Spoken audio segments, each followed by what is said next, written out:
Whoa, that's nasty work.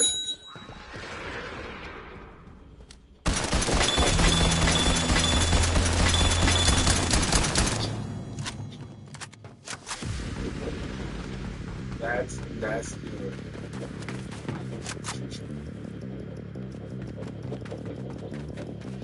You nacho stealer eater. Ah, the facial expression was everything. Nacho killer.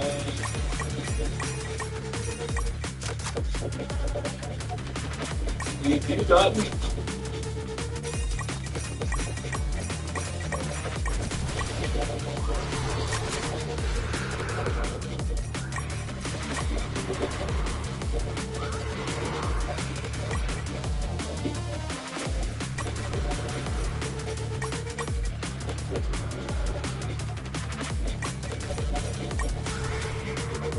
You good?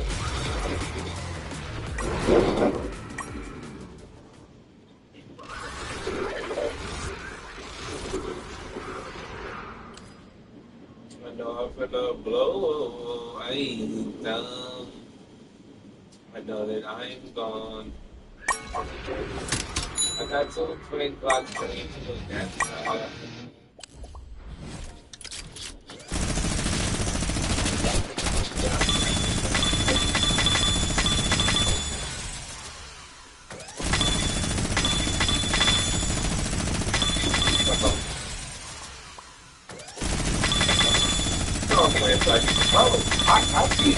I just need to do.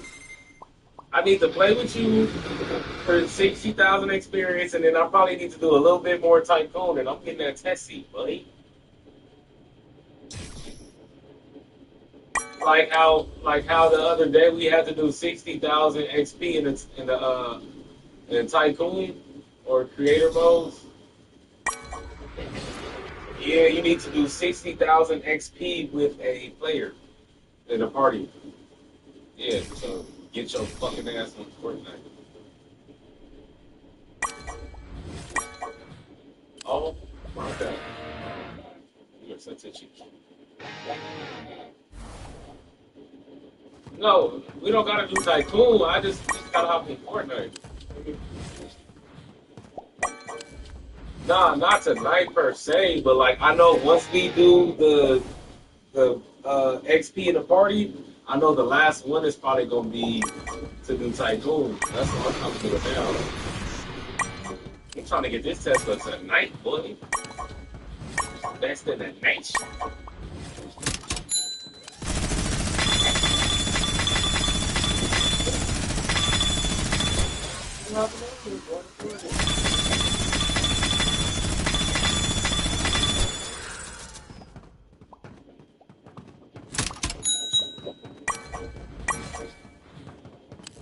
You good?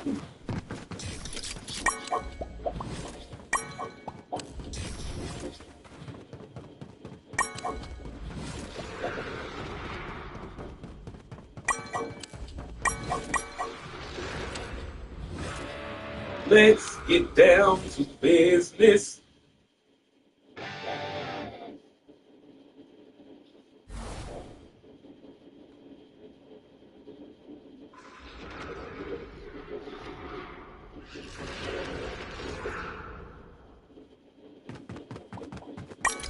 Whoa, what did you say about that burger earlier?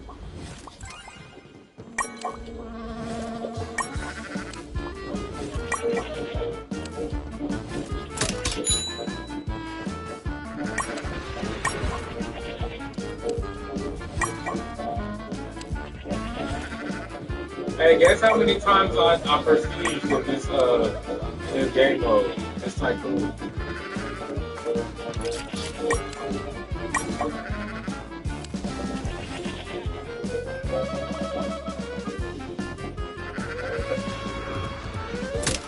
Okay, guess where I'm at.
Mm. Oh my gosh. This nigga's not getting it.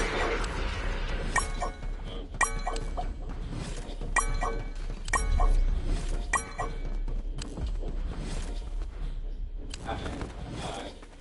Gotta be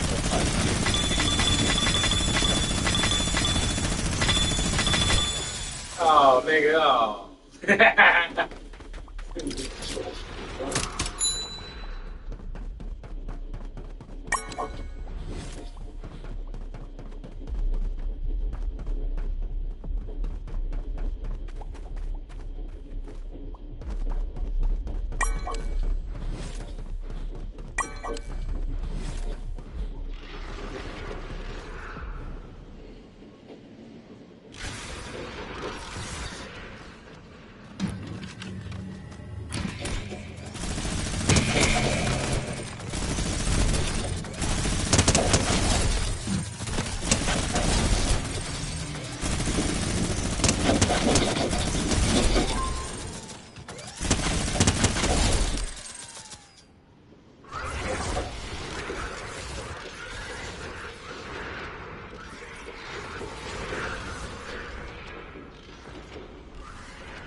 Get up, wow.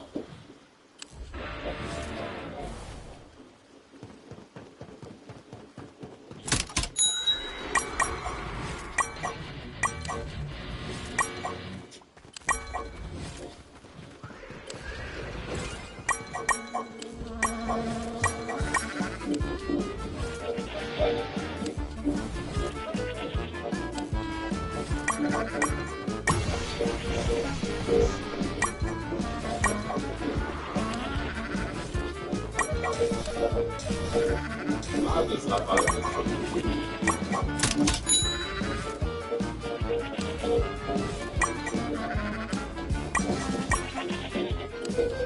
So yeah, to answer your question, I'm prestige 33 times. My multiplier got higher. That's the only reason why I went to prestige multiplier. That was my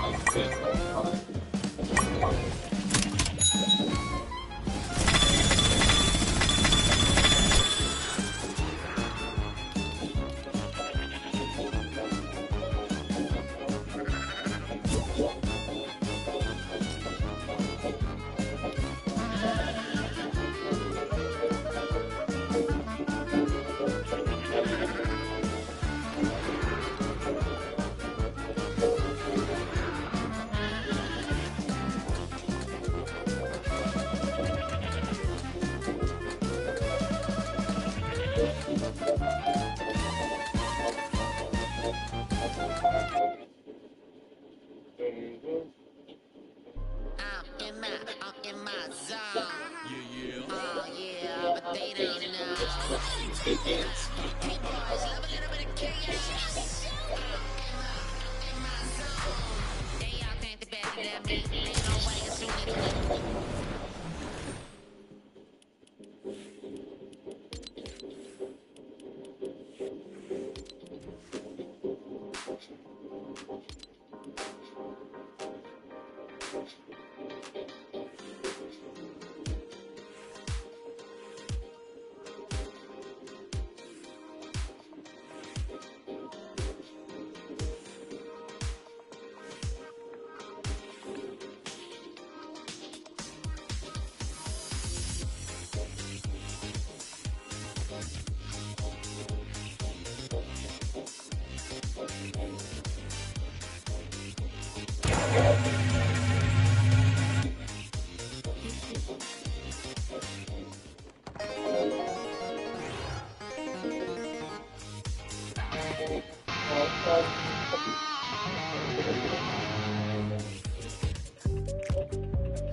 Put that bitch in backwards.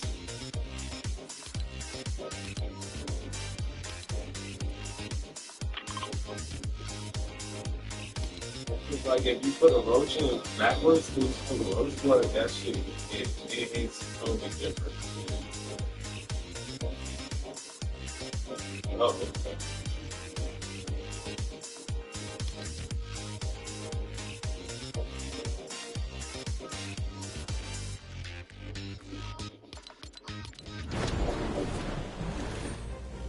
I completed that curse sale shit. Shut the fuck up. Oh, I got this nigga, glider, bro. I got this nigga Jack Sparrow's glider.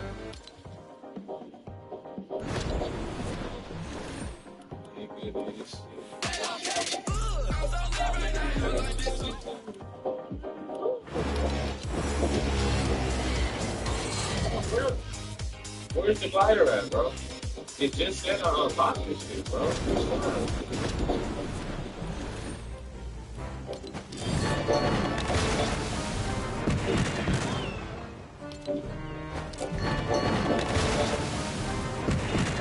It said this item is useful for battle.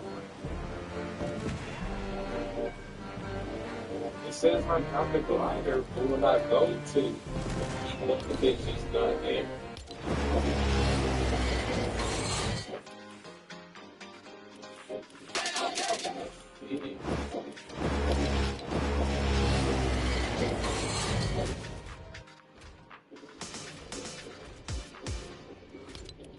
That's a that deserves my feeling.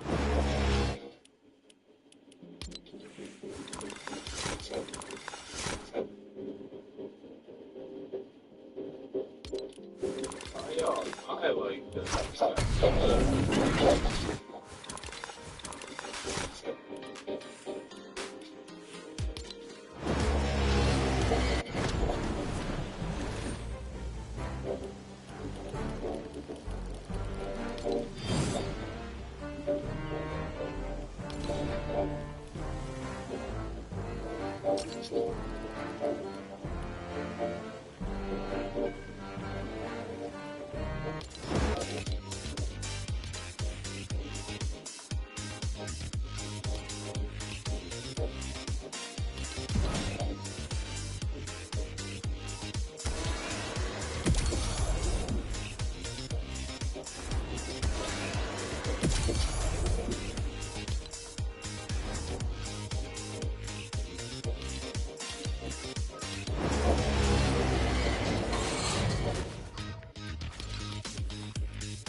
Bro, they said I got this nigga Jack Sparrow's glider, bro, and I don't have it.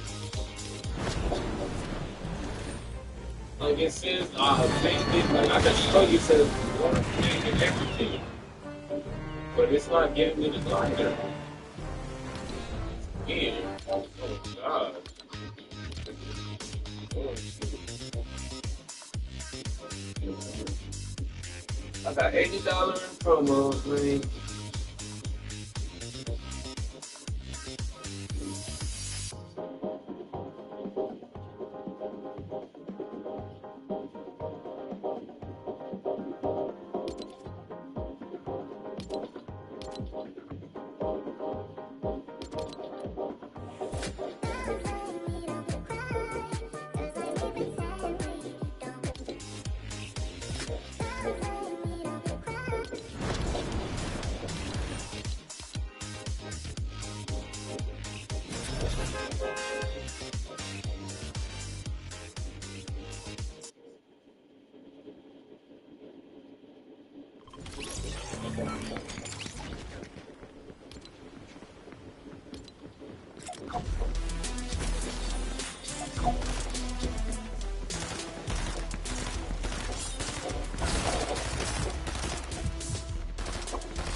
I ain't gonna have to get.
I'm out to get double team. I gotta get on.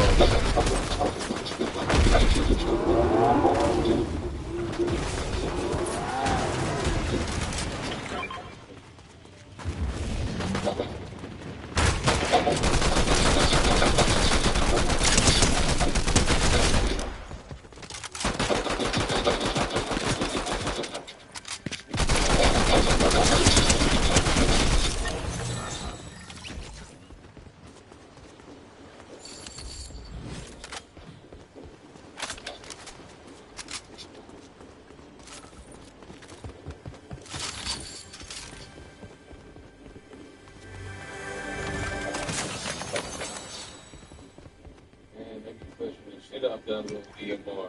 I don't want that shit no more.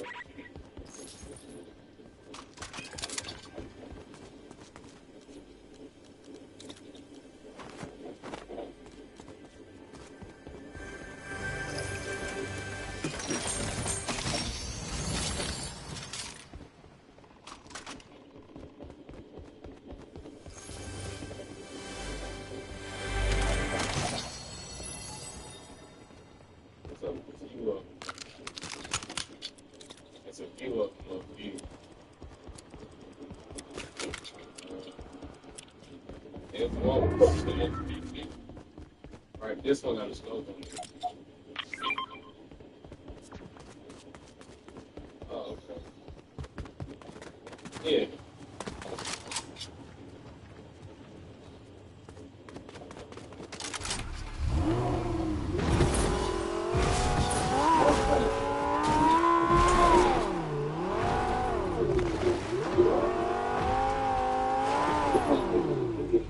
Nitro. It's upstairs.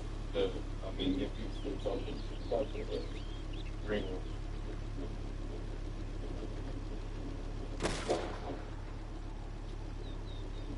Yeah, I don't like it. Especially when it's a crit. That's a good gun. It's like a sniper.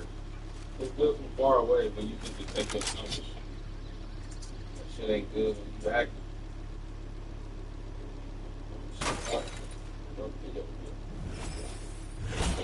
These tubs, what y'all be getting a bitch? Like half a tub. Damn. Like, oh. I really want to go. Actually, morning class. Damn, it's too late. Well, let's just go to class. I was gonna try and get that nitro card.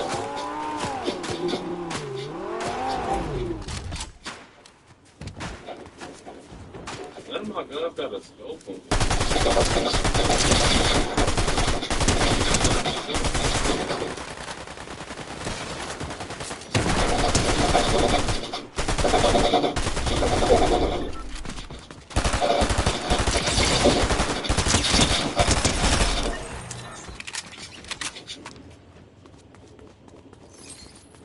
nope.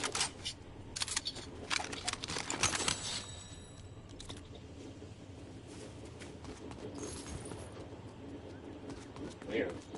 I mean, she just got a gold medal. Everything.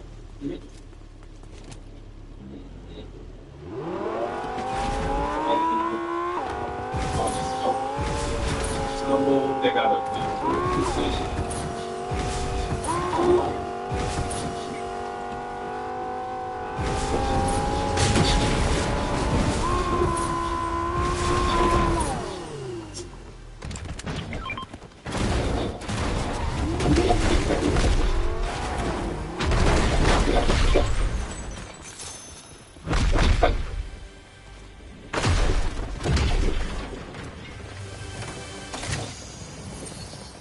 another game.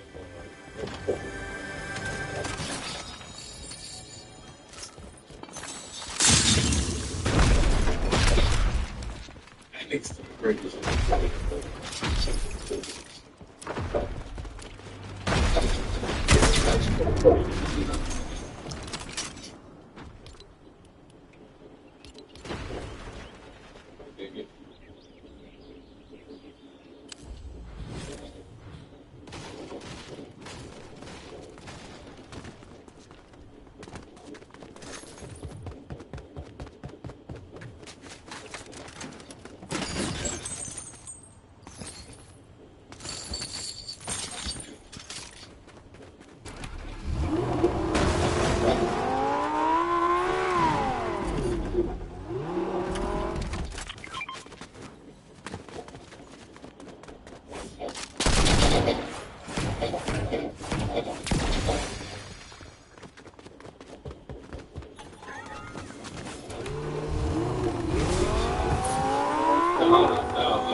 Magneto?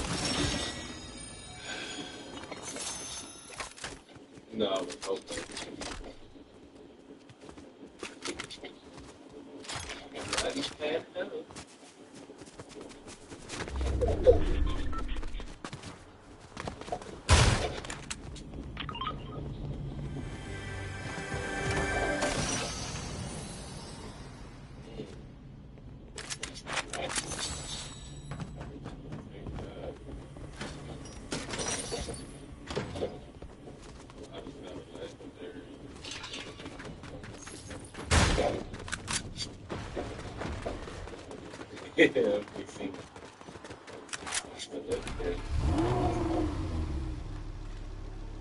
You want to take down the tiger? He might get a legendary shotgun.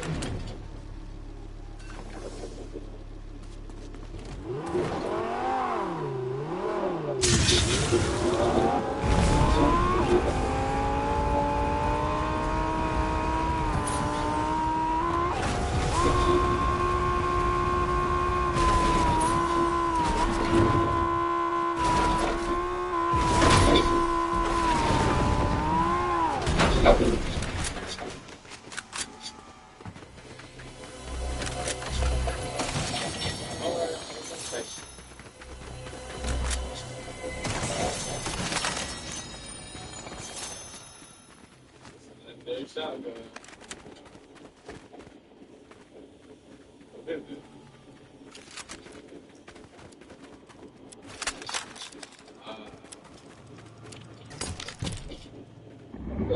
My legendary is a DMR. I just noticed that. Yeah. And then I got a sniper. I don't need this sniper, bro. And I already got a crossbow. I can't do this one. This is not good. Being clapped.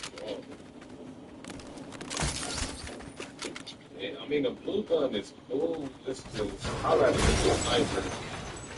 Yeah.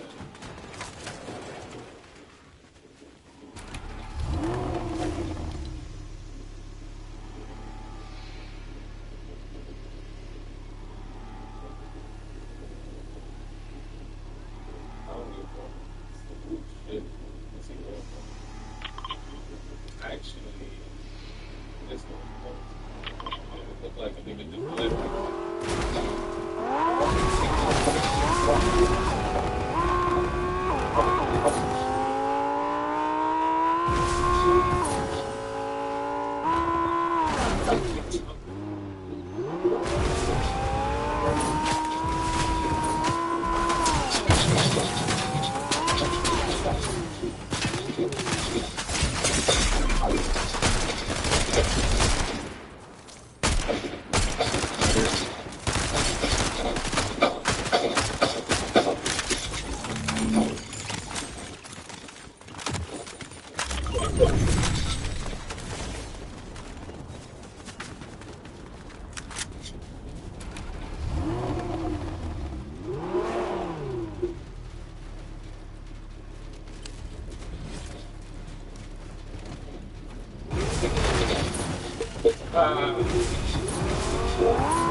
I did that one.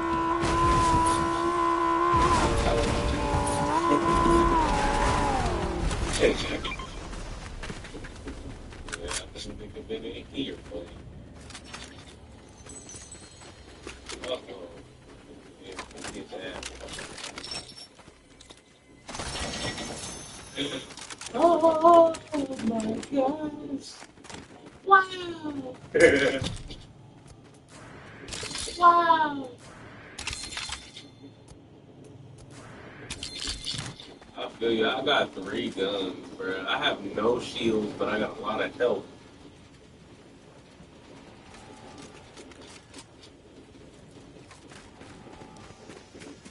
I got 3 legendaries. This. Go back to you know,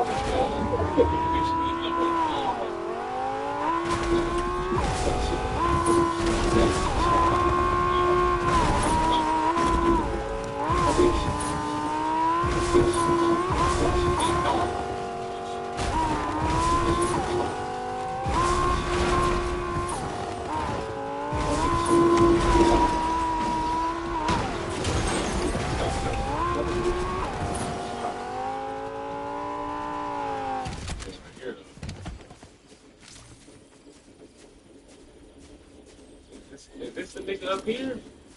Is this nigga hiding up here? Or is that an agent? I think that's an agent. Fuck. Where? Hands or fists? In the garage? Oh, that's a nigga. I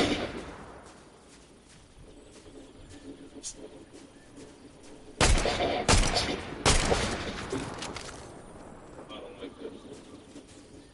What is this thing? Oh.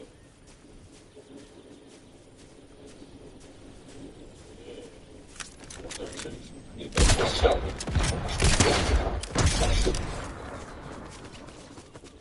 That's the chest right there.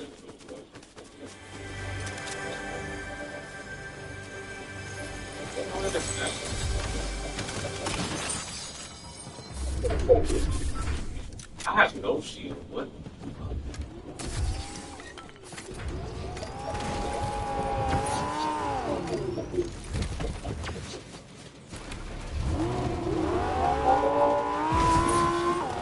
The wrist is right there holding the ball. Oh, it's niggas fighting. Oh, that's where niggas is fighting.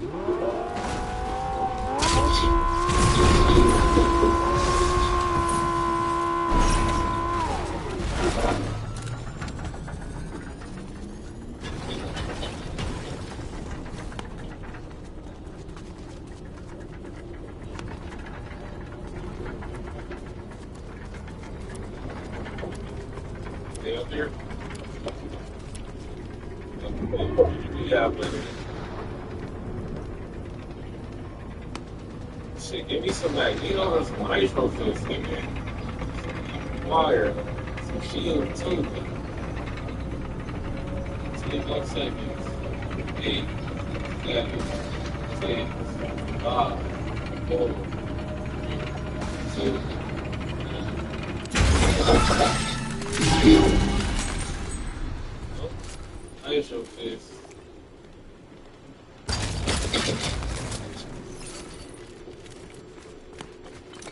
You know, go down. Hold on.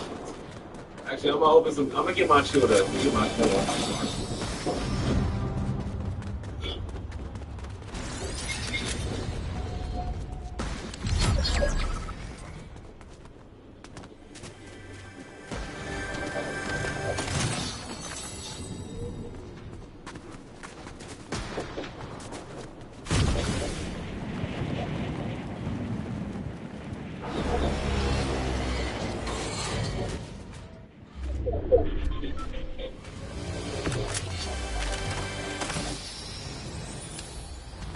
No.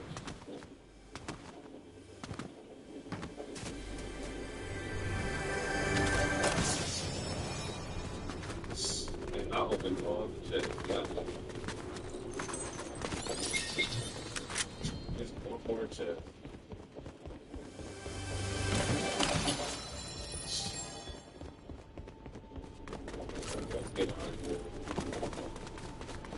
Oh shit! There we go.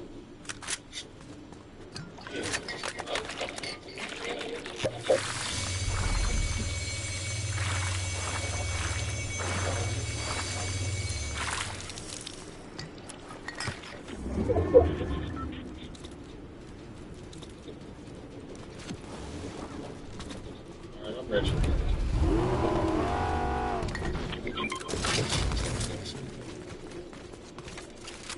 I left my legendary DMR. It's over there. It's fully upgraded.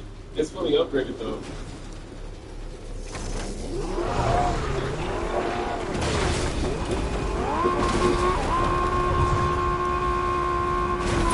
What jump?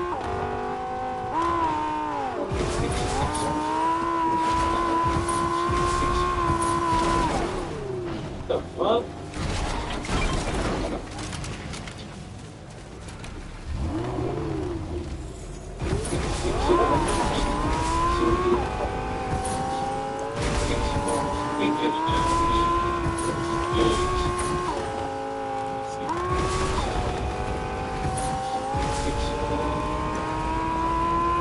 That's it. We got action.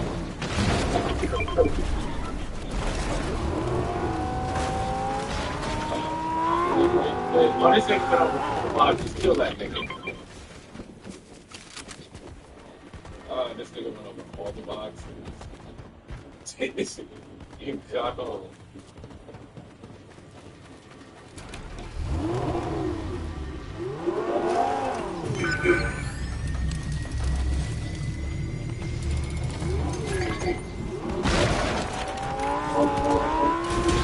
Get back, get back.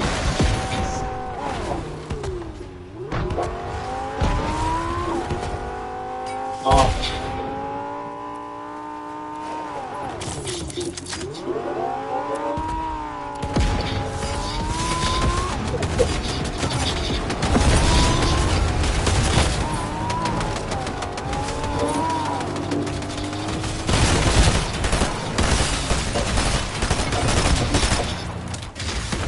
You got the Magneto, nigga.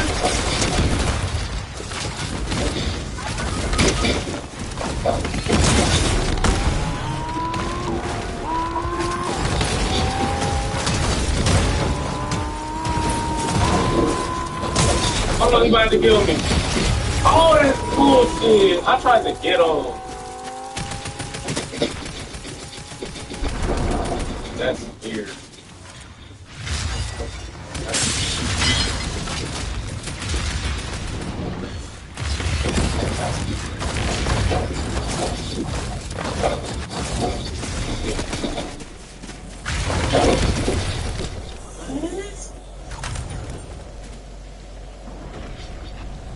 I've been watching some Fortnite videos, like the little comedy ones and shit.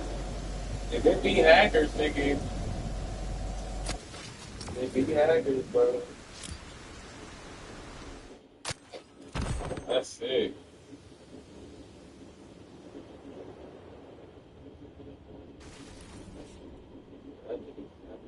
What's that?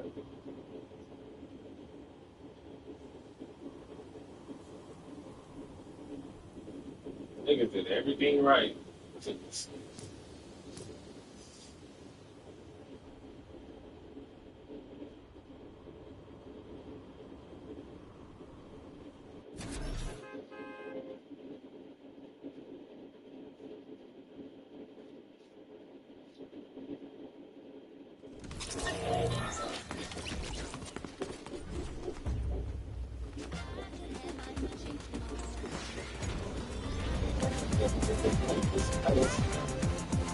Right. Nice.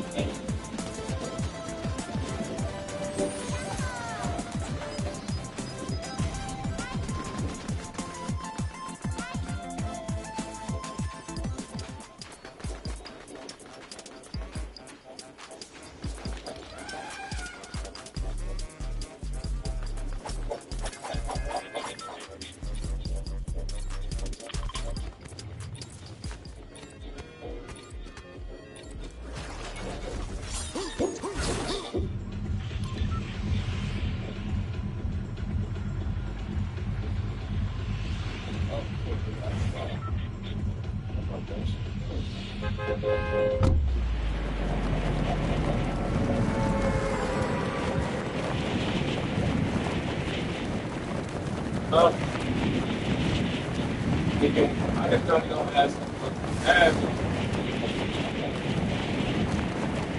It's alright, I'll go find it.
Like, probably like halfway there.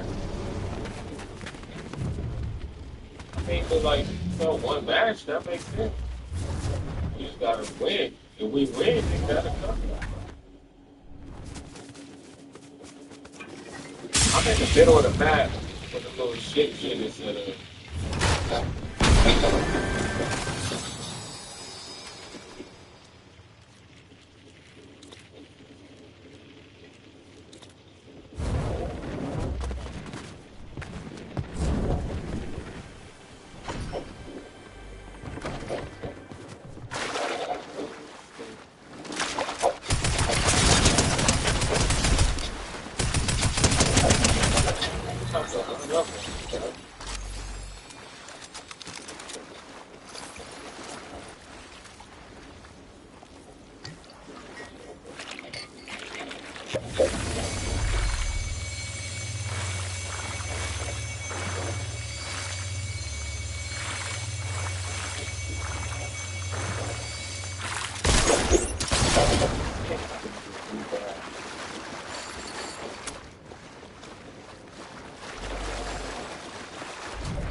I can't sleep. Oh, I'm about to get double teamed. Oh, this thing got pissed.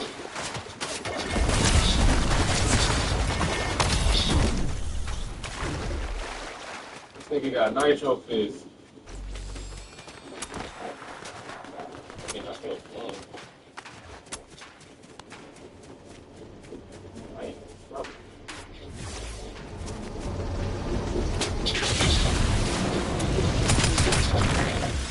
I got a card now, I'm alright.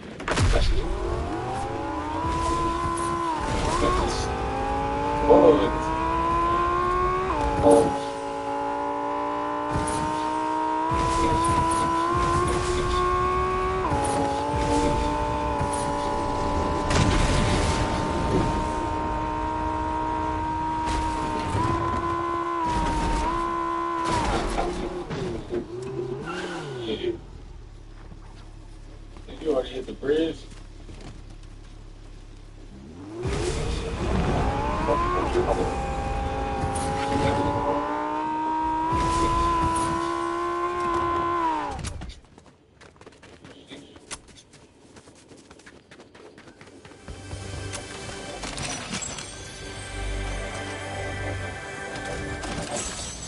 Yeah.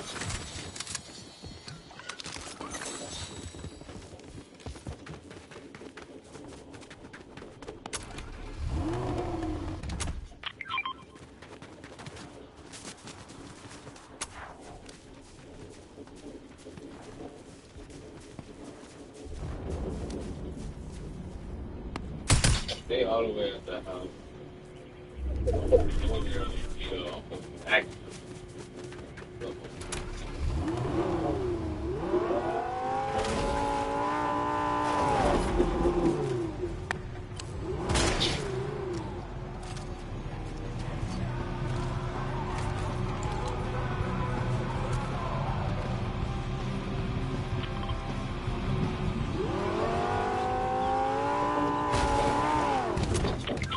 You gotta drive it.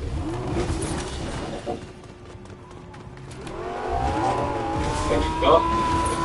Park so nice.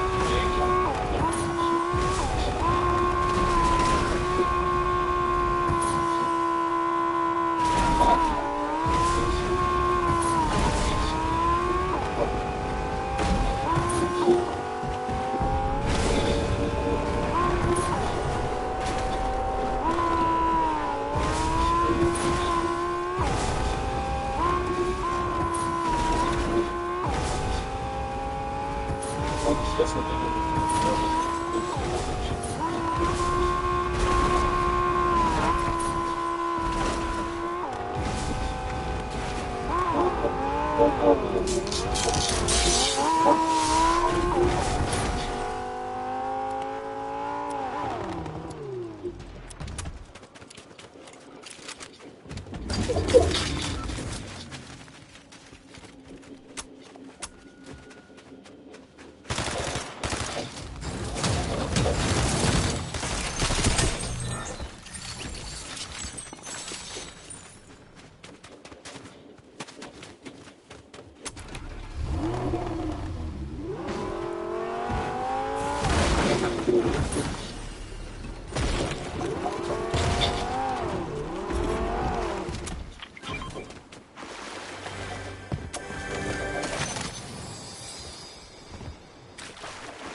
What's it called?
Bitch out.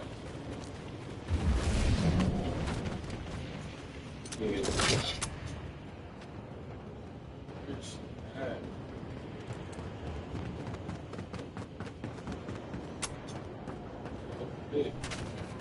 It's like, you know, it's hard to get the door. She got hot blood.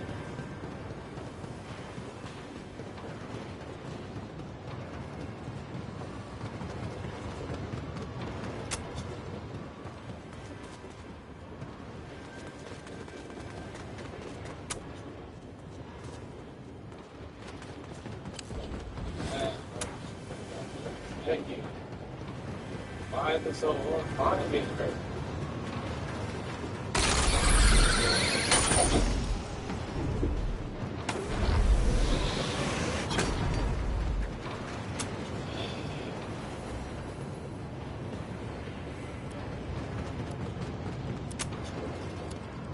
That her right there?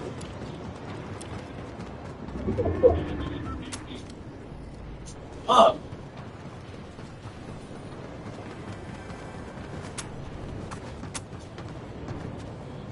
Get him. Up.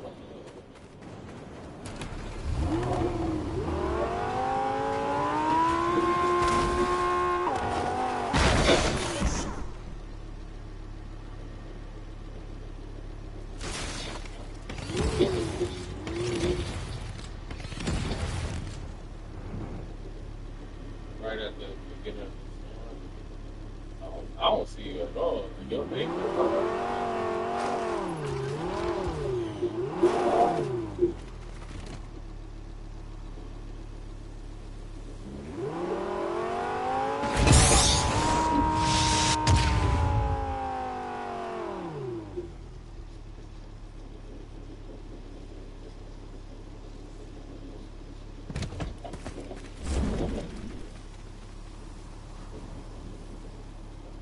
Already acting like niggas. Where's the other agents at, bro?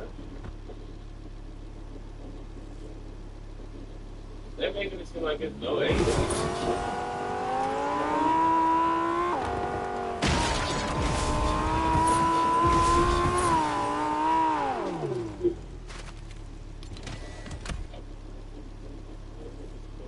That's true, too.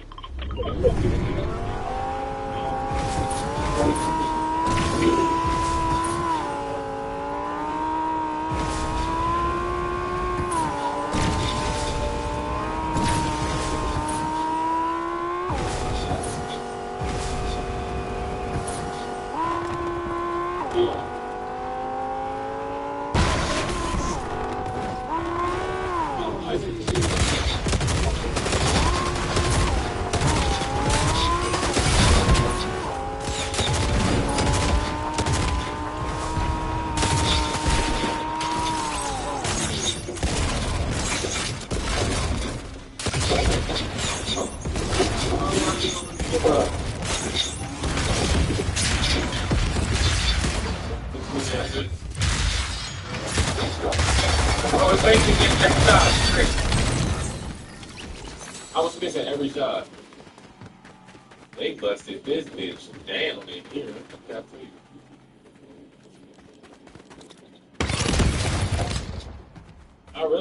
I just need a purple. My bad, you need that? Here. I got one.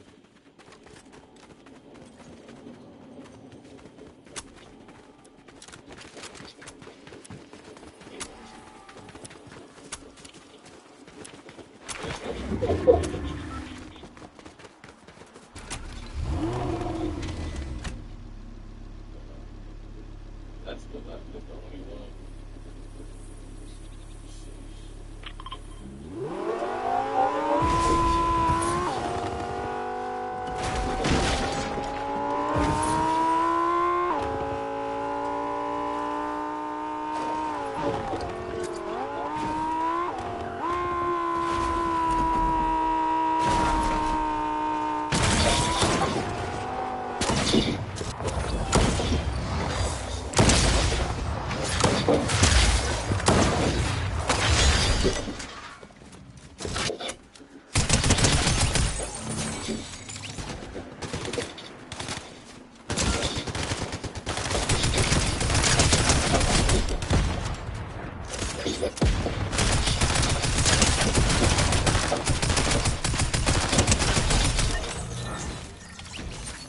You got shields? I know it's at least two of them now. Who have shields?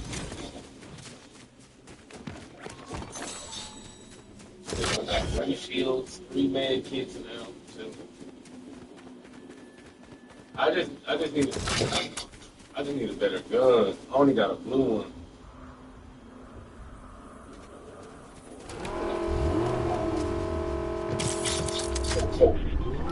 That shit not gonna pop up in the sky. Where the rift at?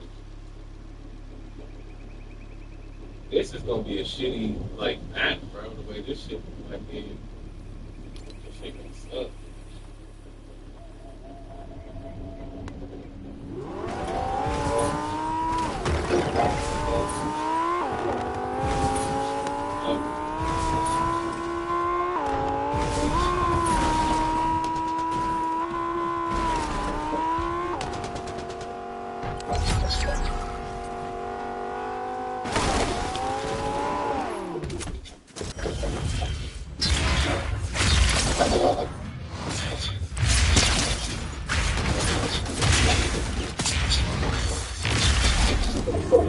Damn, they both died simultaneously.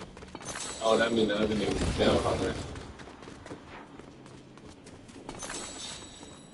Bless you. That nigga sneezed on out the mic almost you. I started. Oh, please.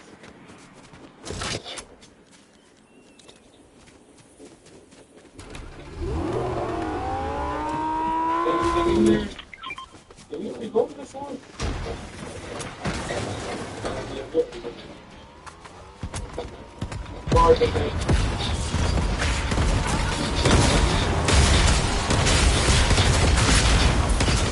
Oh shit, I'm getting in the car. Get in the car.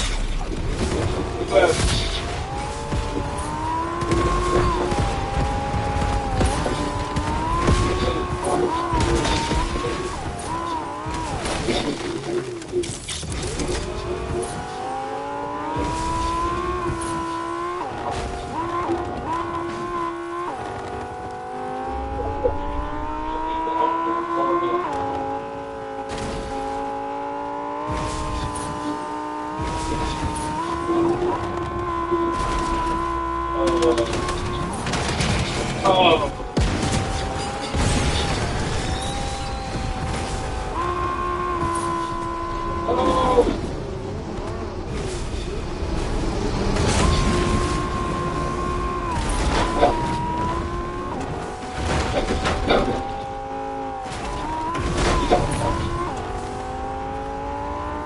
Yup, it pays to protect the map. I don't think we hit this one either.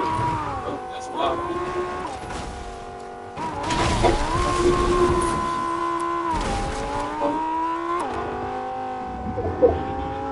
We're gonna catch it.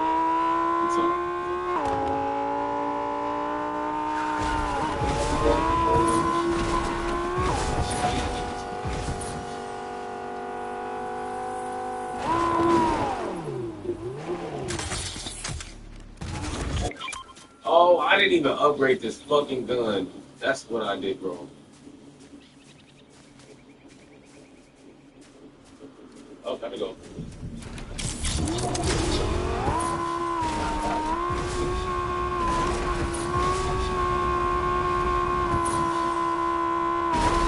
What? No.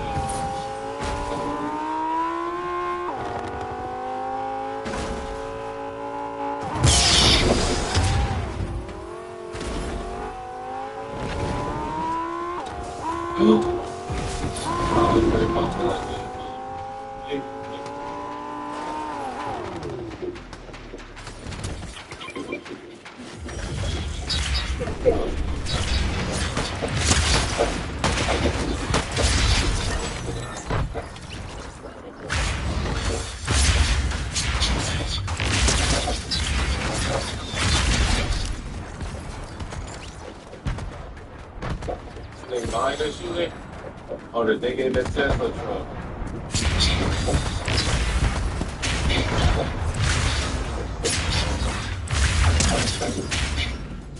I'm out of shots.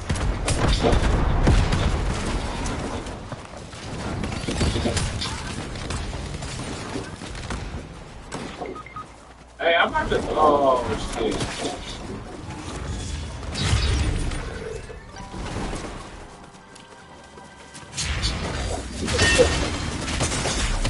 What? That's atrocious. Now all these things came out of nowhere, bro. That's crazy. That's nasty. Bro.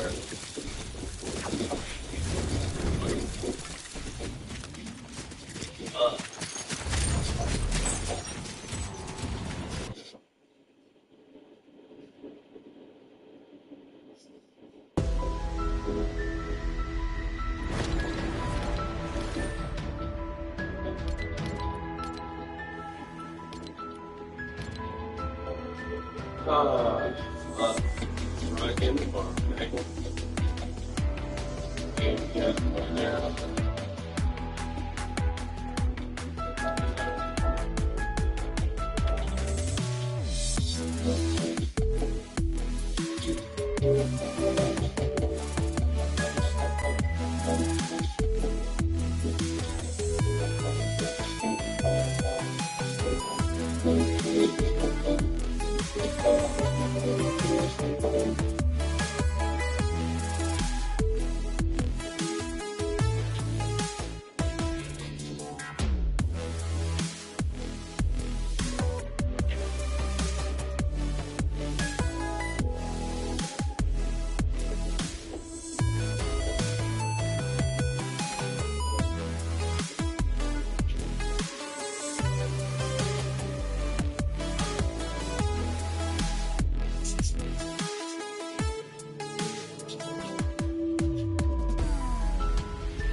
Dive into the largest streaming library of adult animation. Now your mom can see you from her house. Animator, your animation destination. Get Labor Day deals now at Backus Home. We have over 1,500 special purchase recliners starting at just $195. Get genuine Lazy Boy comfort and quality with this rocker recliner at only $395. Or these Lazy Boys, your choice, just $798. Get comfort and value now through Labor Day only at Backus Home.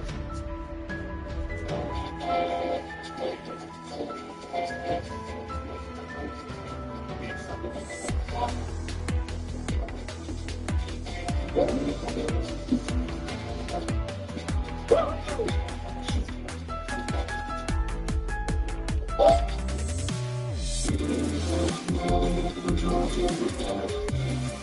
well. God.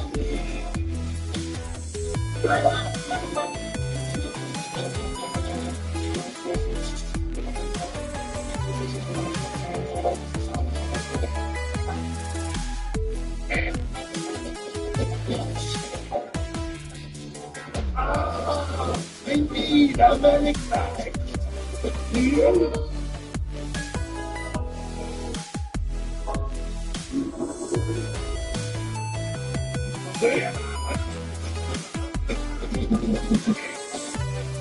I'm going to kill you and then kill you again.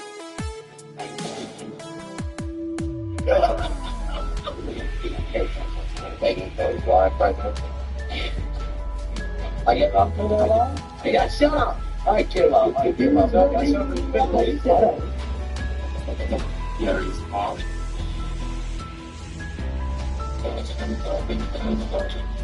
Let's go, let's go.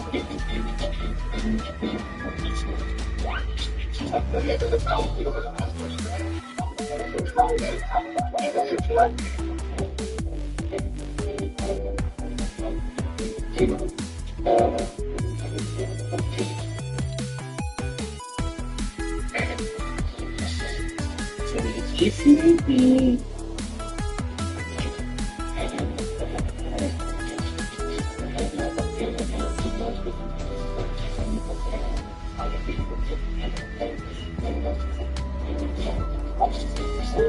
It's me.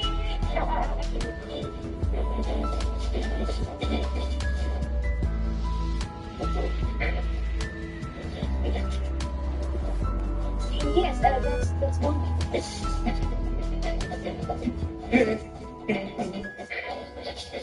Hey, bro, watch your dick. Watch your dick, bro. Watch your dick.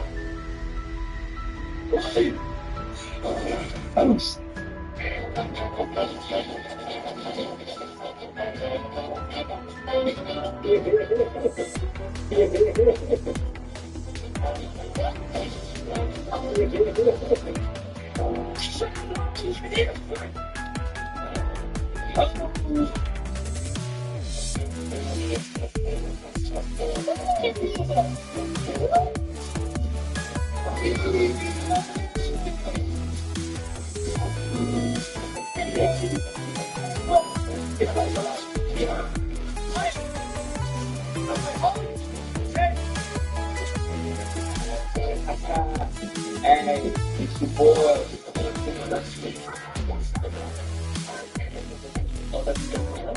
They don't know. They don't know. They don't know. They don't know. They don't know. They don't know. They don't know. They don't know.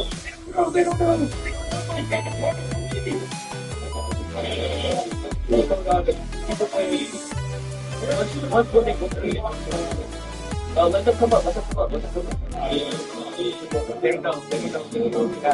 They don't know. They don't know. They don't know. They don't know. One more. Let them come up. You just one. You just one. I'm stupid. I'm not going to let you get the chance.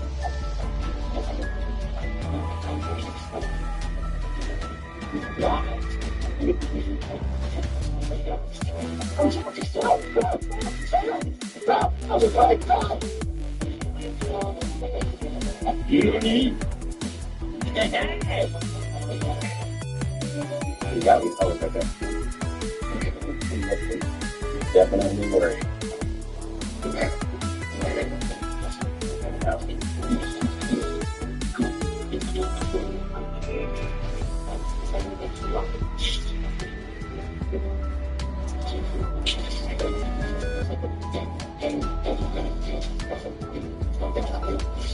Oh, get off the base, my guy. Get off the base. He caught himself? No way. No way, no way. That's great stuff.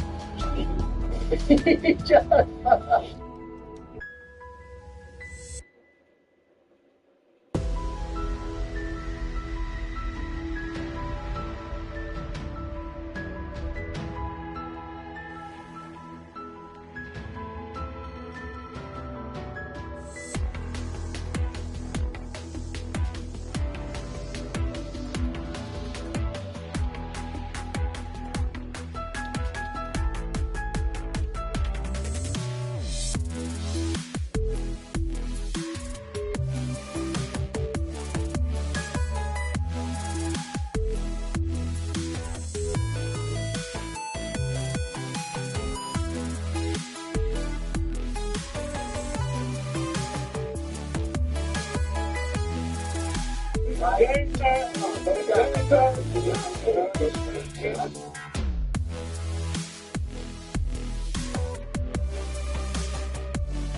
Little boy, Micah.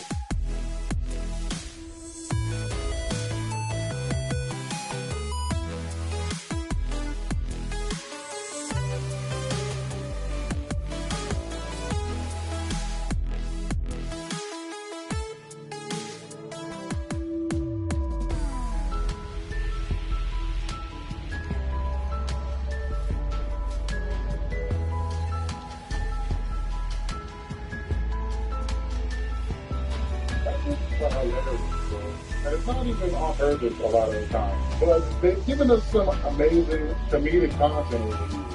I mean, everybody knows about Superman's Breakfast Club interview. I wanted to talk to him, man. Fake. Yo Mama hopping on stage with Jay-Z. Joe Budden versus the Migos. The blackest. I wanted to highlight some other, slightly more obscure or forgotten awkward hip-hop moments. I got 5 of my favorite awkward hip-hop moments pulled up for you. Leave a like, leave a subscribe. Let's go. Just trying to get enough cash to stop on skateboard. Before we get into it, I want to talk to you about my homie, DraftKings Casino. The DraftKings Casino app is my best friend in the whole world. Whenever I'm bored, it's right there with over 300 real money games to choose from. Slots, blackjack, roulettes, and live dealer games. Whatever I want. I love casino games. I love playing blackjack. But I'm such an introvert. I'm not trying to go to no damn casino, man. That's why I love DraftKings so much. I feel like I get better on DraftKings Casino, honestly. I actually come up sometimes in there. That never happens in the real casino. DraftKings Casino is safe, secure, and reliable, and most importantly, it's fun to play. They've awarded over $100 million in jackpot winnings. You should definitely hop on. Try to get a slice of that. Head to the DraftKings Casino app right now. All the new customers that sign up and use my promo code PEN will instantly get $100 in casino credit after you just play $1. Don't miss out on the action. Again, download the DraftKings Casino app. The promo code is PEN. You get $100 in casino credit. You can do a lot with $100, bro. That's a good deal. Try it out. It helps the channel out a lot too. Thanks, Roddy. If DraftKings Casino isn't yet available in your state, check out DraftKings Daily Fantasy app. You got a shot at winning cash prizes all season long.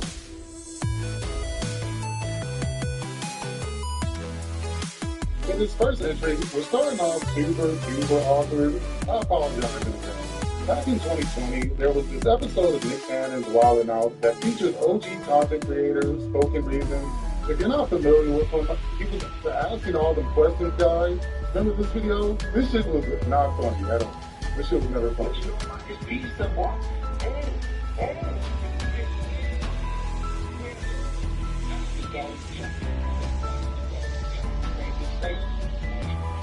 Anyway, Emmanuel Hudson is the other guy in the sketch with him. They apparently had a falling out shortly after the video.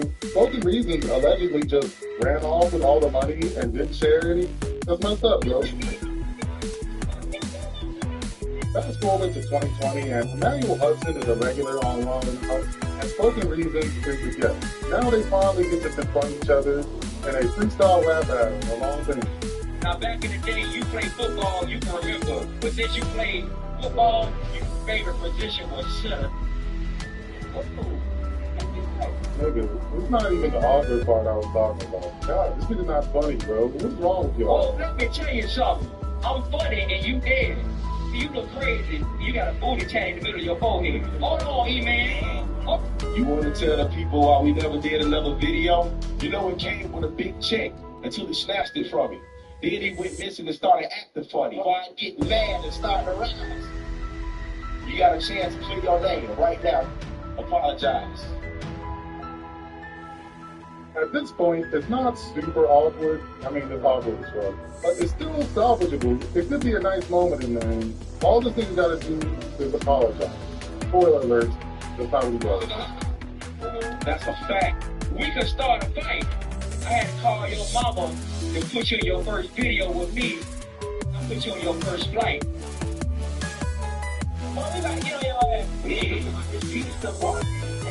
Nigga, why are you still treating it like a regular rap album? Like, clearly you don't even understand what's going on. It's not a normal wild style, bro. I've never seen an episode where the entire cast just all gangs up on the guest mercilessly. That's not normal.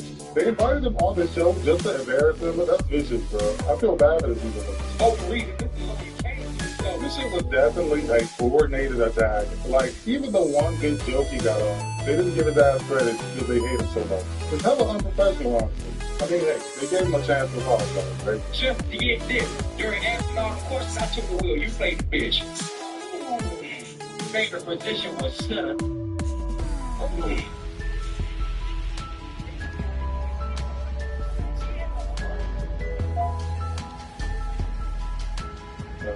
No, that's not funny, bitch. You ruined the whole moment. Both the reasons went out extremely sad in this situation.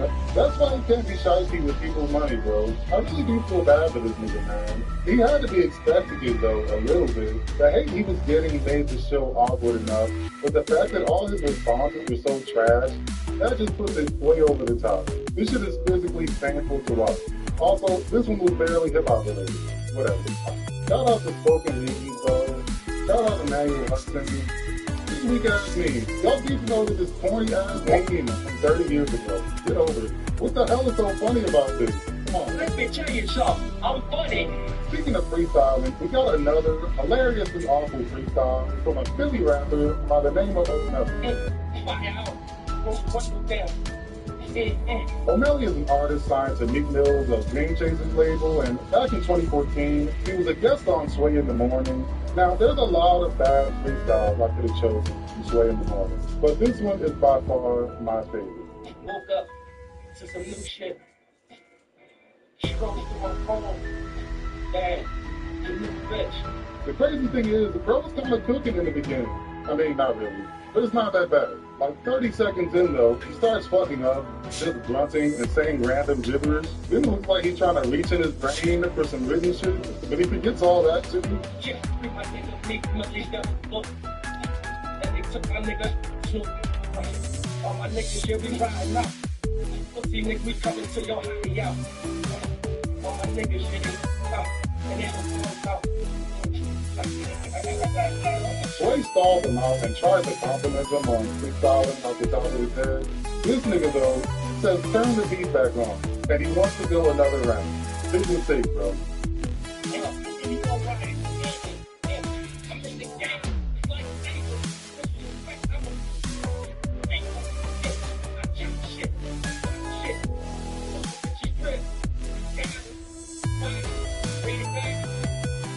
I definitely don't feel bad for laughing. This nigga should have stopped when he had a chance. He was too prideful or something. That's what happens, bro.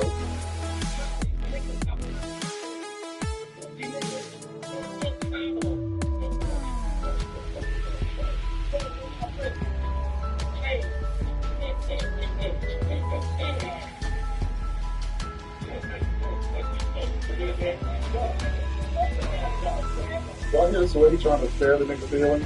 What was dope about that? Bro wasn't even saying words. Talking about you breathe, you don't write it. Like, of course. Who was writing? I don't. You should have wrote some shit. It's fine, bro. Nobody cares. You're wearing a rugby jersey. What sport is this jersey for? To be fair, it is early as hell in the morning and they be doing the show. This nigga ain't brush his hair and shit. Also, that first beat was hella whack too. Despicable Me as a beat. Sway's expressions make it 1,000 times funnier as well. Bro can't believe what's happening right now. This nigga wearing a sweater and a jean jacket. They posted this video in August of 2014. It's probably hot as hell. Why you got so many layers on?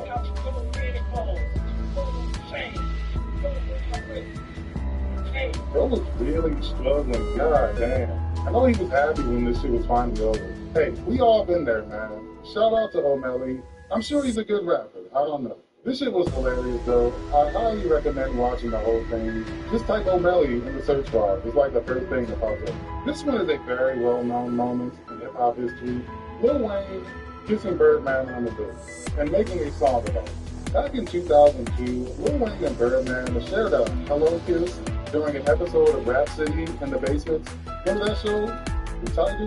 The Tiger? Tiger? Okay, and with my son, it's okay. And it's a little too. What I do my way, Apparently they kissed on an episode of 106 in Park as well, but I can't find any footage of that. And there's this picture that went around for a little while. Now, I'm not here to judge people. You know, the little Wayne met Birdman when he was 8. He was his mentor, father figure. If he says that's his daddy, sure. He kissed his daddy. The real awkward part comes with Lil Wayne's response to all the criticism. He decided to release a single titled I Kissed My Daddy. It's about kissing his daddy, unironically.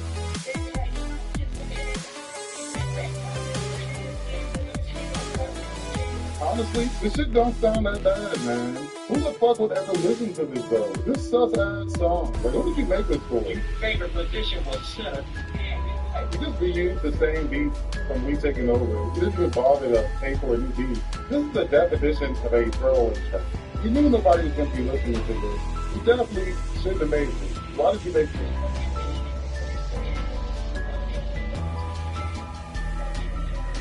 Most of the song is just random Lil Wayne nonsense, by the way. Like, this nigga just saying anything after the I Kissed My Daddy part. What are you fucking talking about? Like I said, I'm not judging people's family dynamics or whatever. Making a song about this shit is crazy. And it's awesome. And it's really funny. Luckily, Lil Wayne is so nice, it didn't even affect his career really, at all. So it's kind of long. Shit like this could have definitely ended a lesser rapper's career, right? Hey, I'm on it for 8 years. What? The next one is on a much smaller scale, but it's still hella awkward nonetheless. So earlier this year in 2024, a clip from the Joe Budden podcast went pretty viral. Is Joe Budden arguing with his friends again? Like seriously, what else would it be? Yeah, so that's what pissed me off, and I'm gonna start screaming back at you. Wait, can I ask a question? You knew I fucked with the bitch. You met the bitch through me. You didn't know what I haven't watched the show in some years. It's just uncomfortable to watch at this point. There's always this weird cloud of tension, no matter who his co-hosts are. you wanted to us with me. Is the girl saying he's trying to fuck us? That's you. Joe Budden and his extremely light-skinned co-host-ish get into it in this one particular episode. Long story short, Joe Budden made a claim that he would never date or fool around with any of his homeboy exes. But according to Ish, that's not true at all. Joe Budden, I guess, messed around with one of Ish's exes back in the day, and when he called out on it, he throws a whole separate thing.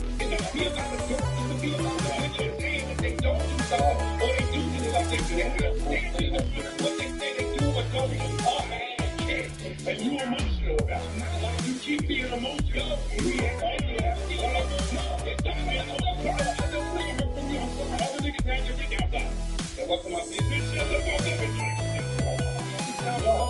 Apparently, this isn't the first time they've had heated arguments over a woman or women. It's an ongoing thing, it seems like. There's hella clips of them arguing over women. You think look at what I would not be having a conversation trying to have their whole face. Look at the money coming out of fucking Hoover, which is next to that. Bro, these niggas way too old for this. Imagine arguing over some bitches in my mid-40s. Like, bro, go get married or something. Take care of your family, bro. Where's your family? But regardless, Joe Budden constantly tries to gaslight his homeboy and move the goalposts whenever he's losing the argument. Bro flat out admits to kissing the girl and kind of messing around with her, which was Ish's whole point in the first place. But of course, Joe Budden's not going to let him have it. It's funny to me until I know that you have true emotions behind it. You just scream to the top of your head.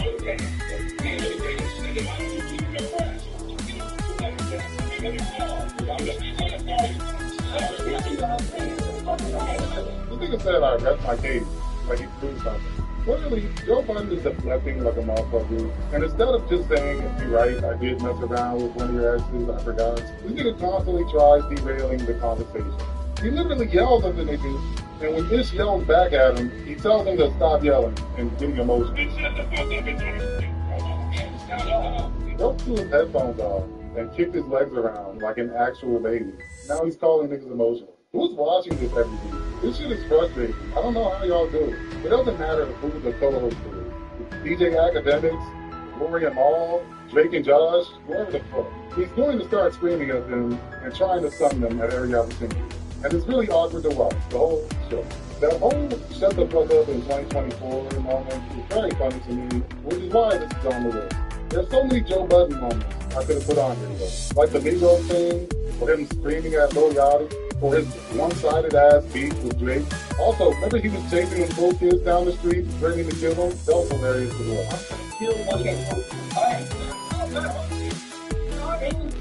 I'm sorry for them, I'm sorry. Now, this is one of my all-time favorite awkward freestyles. If you watch rap battles, you probably know what I'm talking about. This nigga Enos went out so fast, though. She moved west, so can't tell me what they look back. So fucking look back. Favorite position was stuck. All the way back in 2012, the Ultimate Rap League hosted a rap battle between Enos of Making the Band famous and this guy, DNA, of No Fame, Not Famous. Enos ends up going first, and it's immediately just horrible, right off the bat.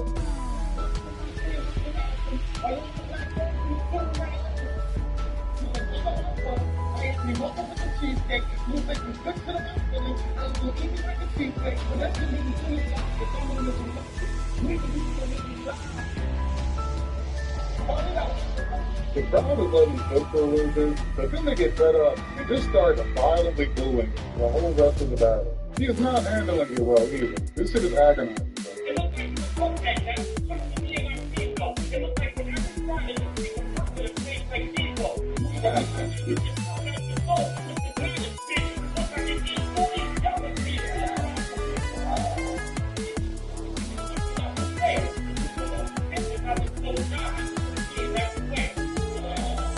Bro trying to act like he predicted the punchline.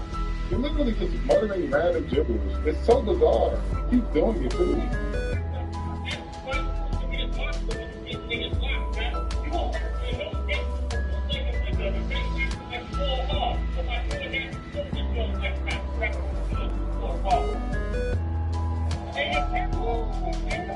The battle only gets worse from here. Ness's bars fail to land over and over again. The crowd absolutely hates him.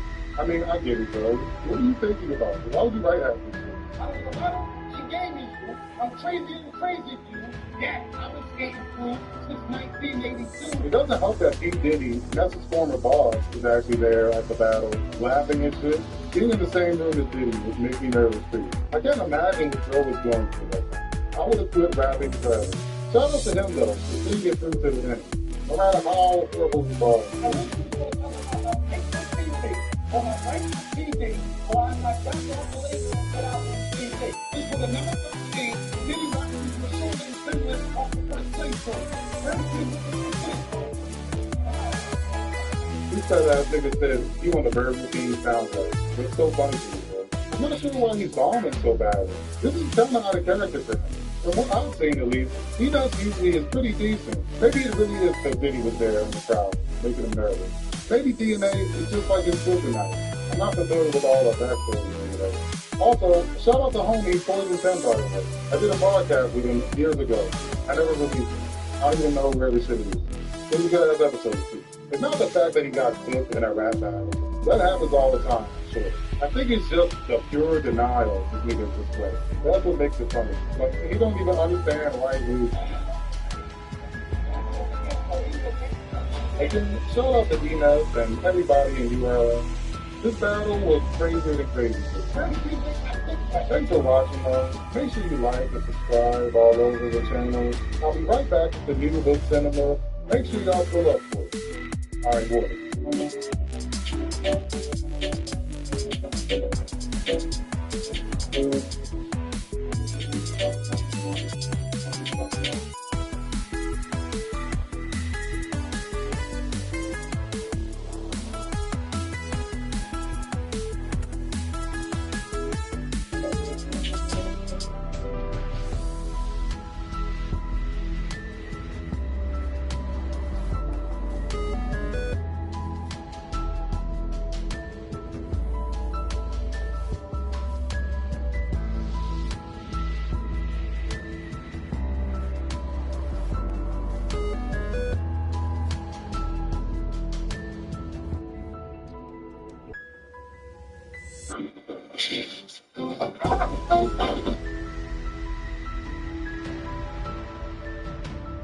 Sometimes we watch a movie and they show us the portrayed villain.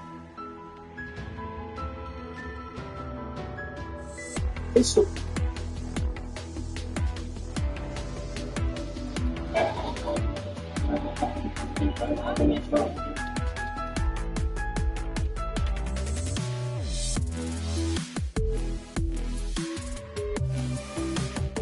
in this video, we're looking at strange, freaky TikToks that will make you question everything. Do you really think Flat Earth is any different than all the other truths they put in the movies, TV shows, and commercials? So, I got something to show you.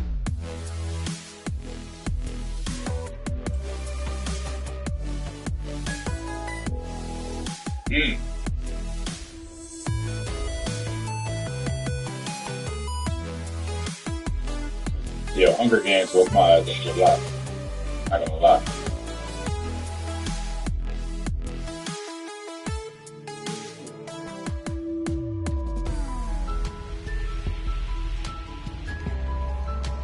Or what about the Simpsons clip?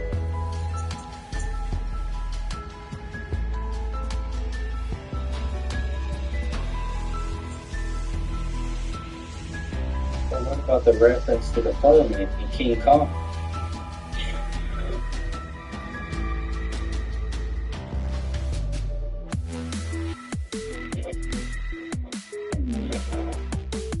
Legend has it that there's this massive treasure hidden in some secret vault. You go hunting for it. You better take any help you can get. That's the new ways.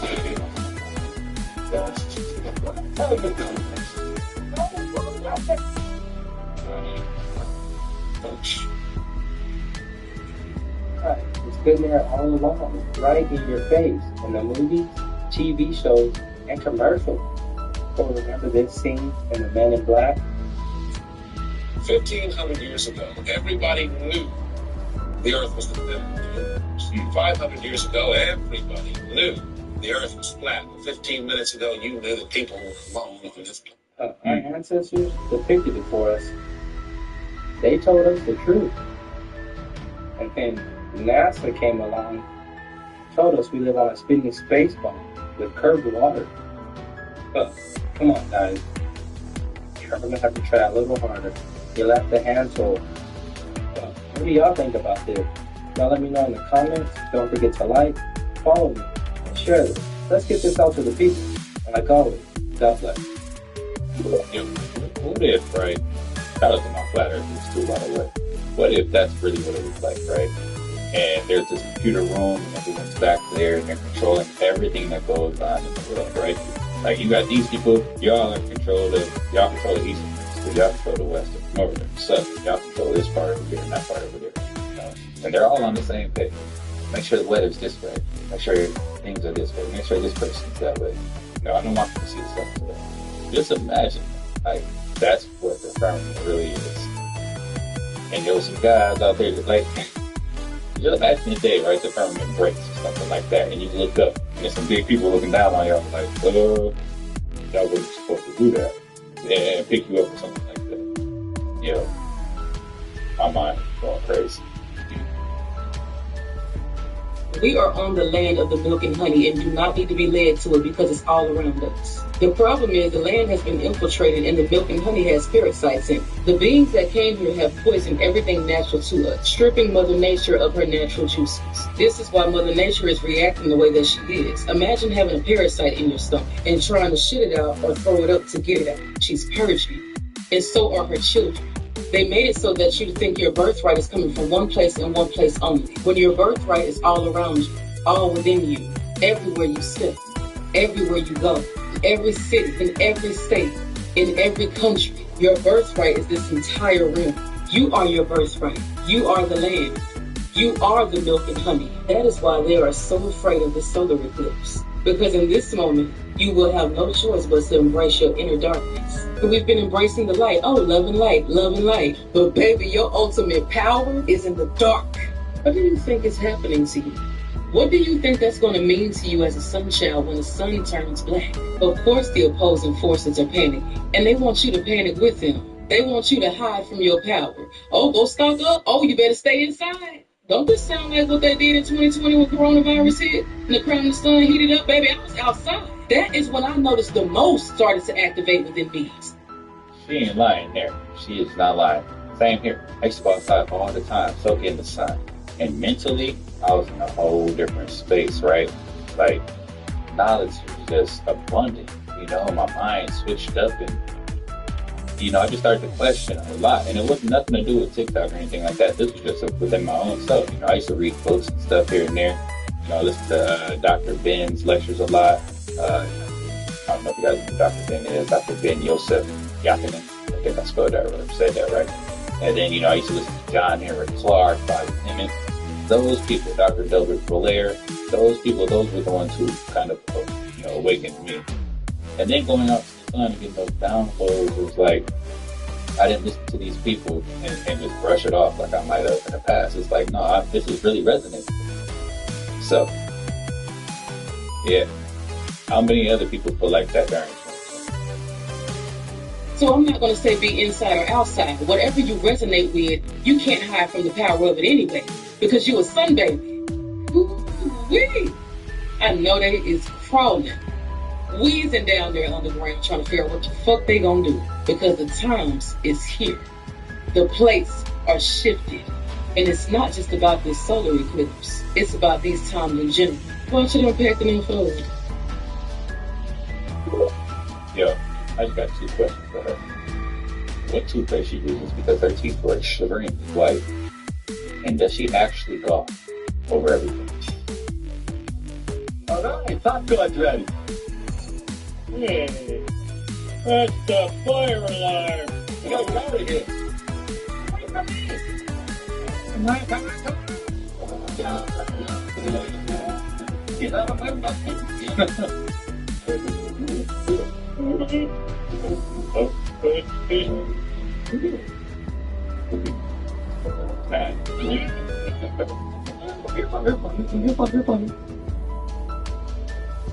Is it supposed to take this long? What's a good time for a mass evacuation of the entire plant? 45 seconds. What's our time so far? I don't know, sir. This stopwatch only goes up to 15 minutes. Damn nation, what kind of slow coaches do I have working for me? What for those now? I think I won, Mr. Birds. Yes. 100.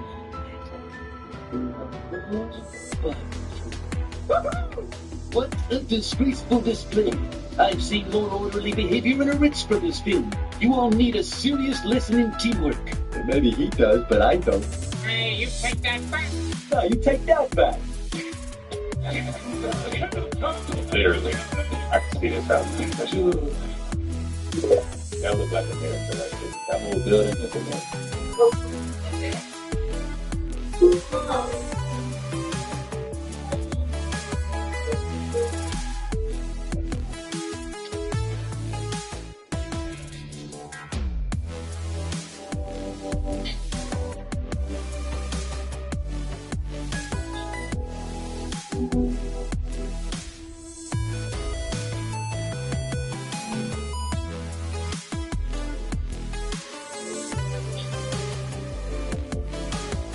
Something about to happen, y'all.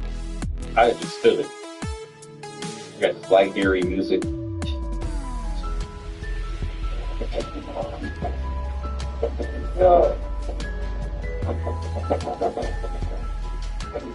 Oh my God.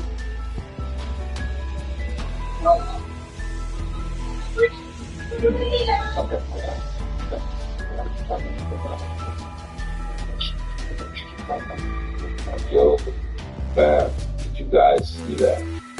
That is the definition of abrupt chaos, like literally out of nowhere. That was in China a few days ago, well, a couple days ago, literally. And that's a tornado, as you can see, family ripping through that building like a neutron. Unbelievable force. And as we move along in this new shift, as we ride this wave, family, there's more and more occurrences like this because this has to do with the spin. These are the atoms heating up and getting active. And the more active the atoms get, family, the more they spin. And because the realm is out of balance due to them messing with all of these hard machines, doing all these experiments and weather modification and all this, family, it's like a domino effect. Plus, with the kundalini of the earth rising, that's the heat rising. And remember what the coefficient of friction is, heat. When that heat starts to rise, it wakes the atoms up. Remember, the atoms have been frozen, locked in place in a negative spin, a negative pattern. The atoms have been quantum locked this whole time. And now that they are free, we're going to witness some real chaotic events, family. It's like they're just busting loose as free radicals. But there's still a pattern to everything that they're following. It's just gone to the extreme because the energy has been held back so long. It's like when you build a dam and you block the water and it keeps raining and raining and the water keeps building up. Eventually that dam's going to break, that water's going to come through, and when it comes through, it's going to be like a tsunami. Where you're witnessing a tsunami of energy. This is an energy tsunami. So you're going to see big waves, big winds, big heat, big earthquakes, all that. Don't think for a second it's coming from their machinery. Their machinery, they're using it right now to try to stop this from happening, try to calm it down. But it's too late. Like I said, it's a domino effect. All these years of weather modification and playing with Mother Nature, well, this is your reaction to law of thermodynamics. For every action, there's a greater or equal reaction. You're playing with nature, with the sky, killing the children, polluting the water, killing the motherfucking land itself. And now, here is your natural reaction. Brace yourself if you're going to be hungry. Anyway, my niggas, y'all stay up, stay blessed. We 144, be part of this change, so we don't feel it. Let's ride the waves of the surface. Bang, bang. Yo, so next time I tell that time, you cannot go to war with the Most High. Your arms are too short, the box will die. Cabbage Patch Kids, brace yourself. The powers that used to be ain't gonna do nothing. It's the powers of the Most High now. Let's go. Oh no. Transformers? Gundam Wing? Avatar? All sorts of things. Fun.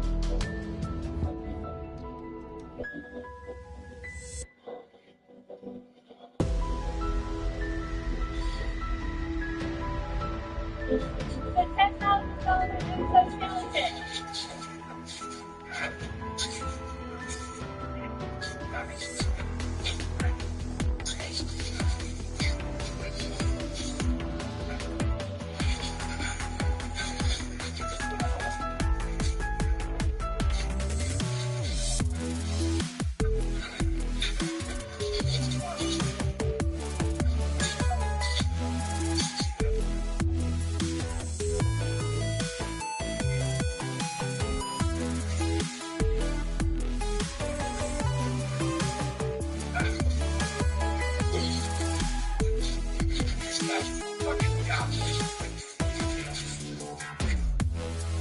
Can't watch all that because that's copyrighted material.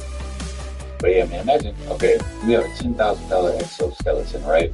That's available for us to purchase, free market. Now imagine what's not on the market for us to purchase, what kind of exoskeletons they got. They probably got some really advanced stuff, some Dr. Ock type stuff, you know what I'm saying, from Spider-Man or something like that. Ain't no telling, you know what I'm saying? Sun worshiping logos. Oh snap, hold on. Capri was known as a scared face. TikTok thing was in front of me. I'm like, oh, what? Scared faced god in ancient Egyptian religion. He represented the rising and moving of the morning sun and is therefore known as the sun god. So that's how we get Capri Sun. That's crazy.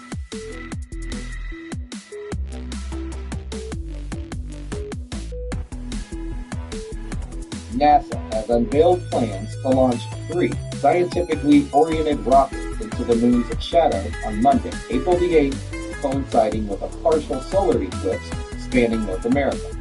During this celestial event, which will feature a total solar eclipse along a 115-mile-wide path across parts of Mexico, 15 U.S. states and Canada, and a partial eclipse throughout the Americas, there will be a noticeable decrease in sunlight. NASA's initiative, dubbed Atmospheric Perturbations Around the Eclipse's Path, also known as APEP, aims to explore the effects of this decrease in sunlight and temperature on the Earth's upper atmosphere. APEP draws its name from the ancient Egyptian mythological serpent deity, a nemesis of the sun god Ra, as per NASA, Forbes has reported. APEP, the ancient Egyptian deity, symbolized darkness and chaos, serving as the adversary of light, and Ma'at, which represents order, truth.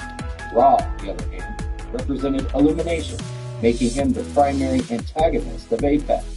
The suborbital rockets will not ascend into totality, but will instead launch from Wallops Flight Facility on Wallops Island, Virginia, where 81% of the sun will be obscured by the moon. This event is slated to occur at 3:33 p.m. Eastern Standard. 3:33 p.m. Come on, man. The signs are there. What's going on? There's something strange going on right there. I'm going to be outside to catch it. I got to be. I'm about to have my telescope out there. I'm about to get my solar lens telescope. I'm going to get the camera set up. And I'll mess around and go live. So everybody can see it and see what goes on. Hopefully I don't go blind. The Brian Body, man, reflection, look back at, like he. Did y'all see that? Hold on. Rewind this. I gotta rewind this. Yo, that's creepy. I think about stuff like this all the time, but I'd never be able to see it. You know what I'm saying? Unless I'm recording myself. It's a reflection over here, I think, on the computer. So, yeah, I'm gonna be watching. Because it's some strange stuff going on. Let me rewind this real quick. The Brian. Look at it. Man, that's crazy. Look back at, like he had a trunk full of junk or something, bro. Look at this. Like he was looking at that age. That was crazy. Yo, that is strange. I've seen that before, too. Let's paint.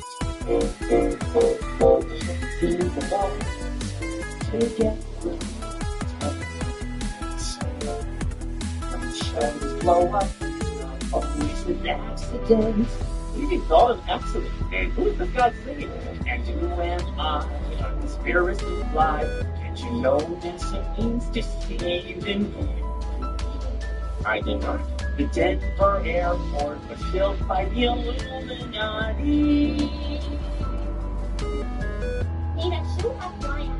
I will as soon as I find out if he has a band from the Apple Store podcast I can listen to.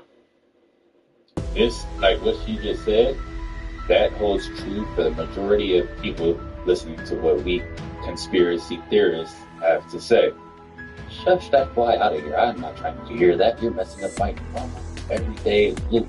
I'm stuck in this loop. I do not want to get out of it. It's going to make me think too much. I feel it's fly on the wall, dot but flesh. Earth 3 computer DNA server, and download on VPN and get the whole around us. Yo, that fly just put y'all on game. Real. This is the part you're going back into. And I was trying to explain to the brother. When we talk about the chaos field, we're not talking about anarchy as far as literal chaos that way. Hell, that's what you in there. We're talking about the cosmic ethers of spirit, where this particular physical realm, the hologram disappears. And that comes through the word pan-demon. Pan-demon. People say, why you getting all crazy now? Because I got to a certain level, and you learn this certain knowledge, and you can't expect to the stuff. You got to tell the people what the deal is. You got to get off the focus of it. Now, what is the pan-demon? The pan-demon. The pan-demon. You thinking it's some messed up stuff. The pan-demon is the symbolic hope, the Sabbath.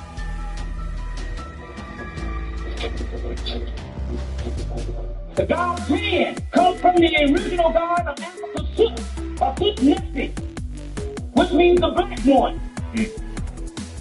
This is the key. Now, let's explain this stuff to get you off the school. I'm going to say this over again, because when I went to New York, we're in New York City, and you got to come with new stuff, because we are the Afrocentric New York City, and the Afrocentric paradigm. So I come and put the real deal shit on, and the niggas got dead. Got dead. Dead boy got dead. I see y'all feeling their focus. I'm going to put the real deal on you. Look.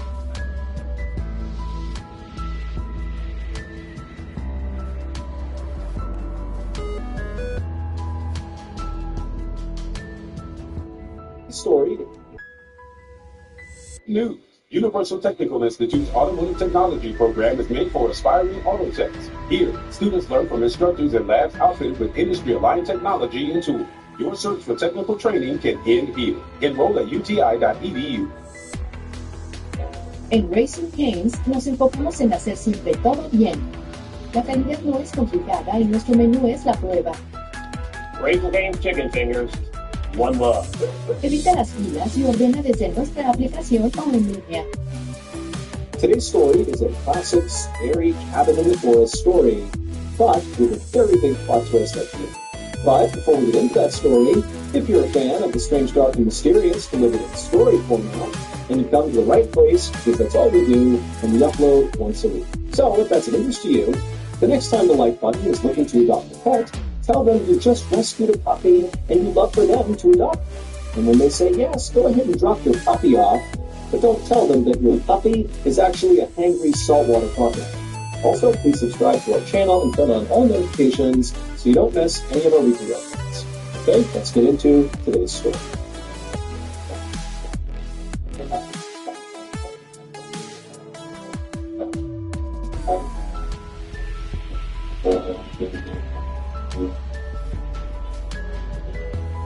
On the night of October 17, 2019, a 47-year-old woman named Ada Quintal stepped out of her family's cabin in rural Michigan to take her dog for a walk and smoke. It was very late, about 1:30 in the morning.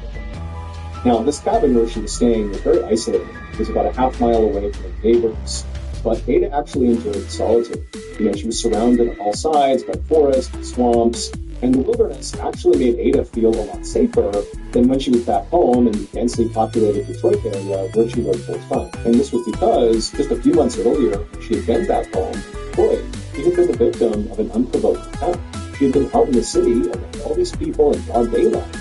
And this guy came up to her and just jumped her, broke her nose, gave her a concussion, and then ran off. But the scariest part of this attack was not the fact that she had been brutalized. It was that this guy did not appear to have any reason to attack her. He didn't know Ada, and Ada had not been mobbed or anything. It was like he just randomly identified her and attacked her. And the guy had never been caught. And so this ordeal had had such a profound impact on Ada that it really began to affect her health, both mentally and physically. She started to just kind of decline. And on top of that, she had been laid off from her engineering job, and so now she was unemployed and seriously depressed. And so recently, when Ada's uncle had called her and offered to pay her to come out and live in this 2-story family cabin and fix it up for the winter, Ada had jumped at the chance. I mean, not only did it solve her unemployment issue, but also she loved this cabin. It had been in her family for 75 years, and some of her fondest childhood memories were in this cabin. And so she looked at this as a chance to kind of get away from the city and just be in her happy place and kind of reset and recover from the trauma of the attack. And so for the past week, Ada and her boyfriend had been staying in this cabin and doing small repairs, cleaning it up. But 2 days earlier, her boyfriend had to leave and go back to the city where they were actually fixing up another property, a condo. And so now it was just Ada and the dog. But that was totally fine with Ada. She liked being out there by herself, so this was no big deal. But tonight, she was feeling frustrated because she couldn't sleep. About an hour earlier, she was taking a pill to help her sleep, but so far it hadn't worked, and so she was feeling tired and anxious. And so she decided to go on a walk with her dog in hopes that that would clear her mind and allow her to finally get some rest. Now, these roads that surrounded this cabin were kind of small and zigzaggy, and there weren't any street lights. I mean, this is not exactly a good place to go for a nighttime walk. But Ada knew this place like the back of her hand, and she also carried a 9mm pistol in her pocket, just for protection. And so after walking for a few minutes down one of these dark, winding roads, Ada's dog stopped to relieve himself from a bush. So as the dog was going to the bathroom, Ada just casually smoked and waited. But at some point, the dog just stopped going to the bathroom, turned slightly, and began growling, and its ears perked up, and it was looking off into the darkness right ahead. And so Ada instinctively took her flashlight and raised it up and aimed it in the direction her dog was looking. And right away, the cone of light illuminated its two eyes, looking right back at Ada. And immediately Ada knew what she was staring at. It was a mountain lion. And so doing her best to stay calm, Ada slowly reached into her pocket to pull out a gun, but before pulling it out, the two eyes were shut, and then she heard it turn and run off into the forest. It was gone. Once Ada was sure the mountain lion was gone, she breathed a sigh of relief, and then very quickly tugged on her dog's leash, they turned around, and she hustled back towards the cabin. When Ada reached her cabin, which was all lit up, because she had left all the lights on before she had left, she jumped up the front steps, she opened up the door, she went inside with the dog, and after letting her dog off the leash, she shut and locked the door. Then she grabbed her phone and texted her boyfriend to tell him about this mountain lion. And then after hitting send, Ada felt relieved to be back in the cabin, but at the same time, she still felt very on edge. I mean, she had been, just a few feet away from a mountain lion in the middle of the night, in the middle of nowhere. But as Ada was doing her best to calm herself down, she heard this noise coming from outside the living room window, almost like twig snapping, like somebody was walking past the window. And so the way this cabin was set up is when you first walked inside, you were in the kitchen, and then the back half of the cabin was a living room. Then there were also stairs leading up to the second floor. But from in the kitchen, you had a clear line of sight into the living room and vice versa. It was kind of like one big room with two functions. And so from where Ada was standing in the kitchen, she could clearly see the window in the living room where this noise had kind of come through. But because the inside of the cabin was all lit up and outside was dark, from her perspective, all she could see was a reflection on that window. So to look outside that window to see what had made that noise, she would need to get right up next to the window. So feeling pretty nervous at this point, she walked across the cabin, she made her way towards this window, and then she pressed her face right up against the glass to look outside. But all she saw outside was just darkness. I mean, there was nothing out there. And so Ada stepped back from the window, started to wonder if maybe the sound she had just heard was maybe that mountain lion. Maybe it followed her back here. That was terrifying, but at least she was inside. But also she was thinking to herself, mountain lions are not known for being aggressive towards humans, and they wouldn't come up to a cabin like this and prowl around inside. That's just not what mountain lions do. But Ada didn't really have any other explanation, so she told herself, it's got to be nothing, there's nothing out there, it's a safe place. And so she kind of forgot about the noise, took off her coat and put her stuff down, and then she sat down on the couch in the living room, turned on the TV, and tried to relax. But when it comes to sports, we need less than the junk.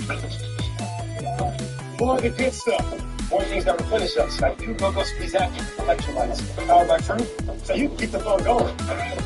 Yeah. So let's play for this. Yeah, do that. Not that. Don't go squeeze that. Just what you need to squeeze out the rest. Monday, beginning, stay, derived from the Anglo-Saxon, on the day, technically the second day of the week, but for most, it's the first. The first day to say I'm tired. First day to say I wish it was still the weekend. The International Day of First Term, wishing it was over before it started. And so we say, that's Monday's a golden opportunity that everybody gets, rarely gets used to run when everybody else is walking. Sprinters don't jog, start with a clear dash. Race cars don't gingerly advance and beat each other. Mondays get the bare minimum, but they should be carrying bags. Mondays build small business. Mondays build individuals. That's such that build ready digital advertising solutions so you can get on crushing the day and be ready to shout out to the online wasteland. If I am every day of the week. Heads up. Until then, it's freaking Monday. Let's go. She was even thinking about getting into a bed and going to sleep. She heard another noise coming from that same window, living room. And this time, when she looked up and looked out that window, despite the reflection inside the cabin, she could clearly tell there was something moving outside her cabin. And it was definitely not a mountain. It looked like a man. And so Ada had to stifle a scream, and then instinctively she lunged for her gun on the coffee table, and then darted behind the couch and crouched down to make sure whoever was out there couldn't see her. And then, with gun in hand, she began calling out to the person out there that, hey, I'm armed. If you come in here, I'm going to shoot you. But it was just silence. And then Ada strained her ears to try to hear any sound that would give away where this person went. You know, they were still outside that window, or they moved somewhere else. But all she could hear was the sound of the wind whipping outside and an owl hooting off in the distance. Again, right as Ada was starting to wonder, you know, is there somebody out there? You know, is this all in the head? That's when she heard the distinct sound of footsteps on her front porch. And so again, Ada started to scream, and she darted to the other side of the couch, you know, preventing the person from the front of the house from seeing her now. And she grabbed her phone, and she was dialing 911, and she was about to hit call when she stopped herself. And she began to wonder, am I just totally overreacting here? You know, I don't know if there's somebody out there. I could be hearing things. Well, maybe it's just like an animal or something.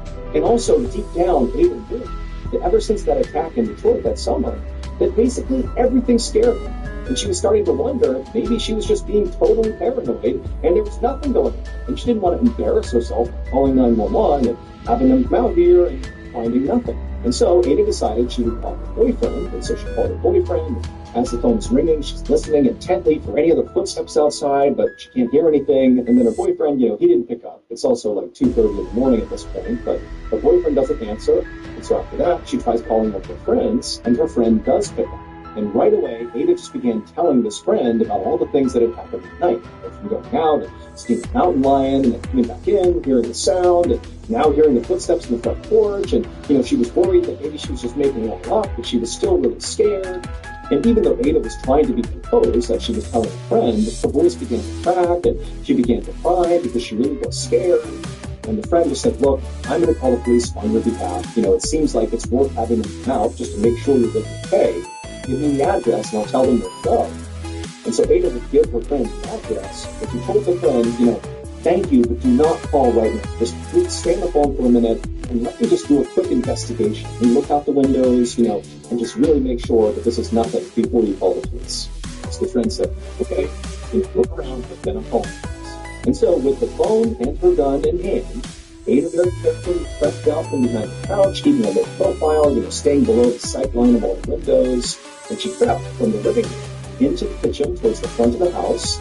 She walked over to the sink, and she very slowly raised her head until she could just barely peek through the window right above the sink that overlooked the front porch. Because remember, that was the last place she had heard sounds, from the front porch.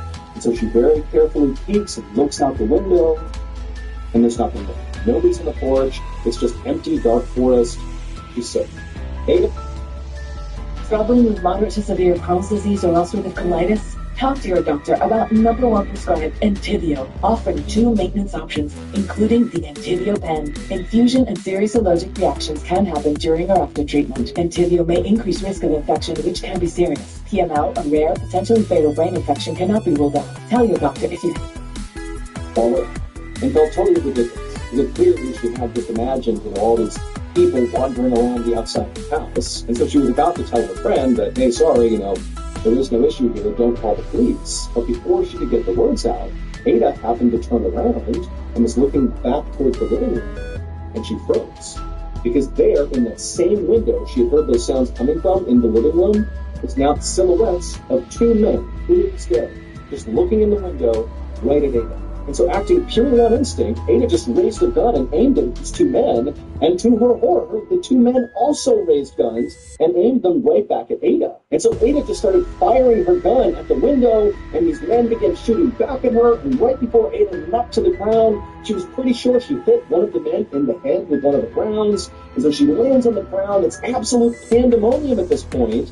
And her friend, who's still on the phone, is screaming, like, what's going on? What's going on? And all Ada could think to do was yell out, there's 2 men, they're shooting me, I think I shot one of them. And the friend is screaming, I'm going to call the police. And then the line goes dead. And Ada, who's crouched down behind the kitchen island at this point, she realizes all the shooting has stopped. It's now dead silent in the cabin. And so for a second, Ada was thinking to herself, maybe I managed to shoot both of them, and that's why it's quiet right now. But then another thought began to enter her head, that maybe she had only shot one of them, and the other survivor was moving into position to maybe ambush her. And so as she's running through what she's going to do, she hears this horrible, loud thumping sound right above her in the second floor of the cabin. Now, Ada knew that at this moment, she should just get her dog and run. Because if this second shooter has survived and has now come into her cabin and is upstairs, That means the forest is now clear, and she can make a run for it. But as she sat there by the island, still clutching her gun, in this beloved family cabin of hers, she began thinking about the fact that ever since that attack in Detroit over the summer, that had totally wrecked her life and made her scared of everything. And so as she heard the sound of whoever this was marching around on her second floor, she made a decision. She was going to stand her ground, fight. So she took a deep breath, she stood up, with gun in hand, she made her way to the stairs and began to go up.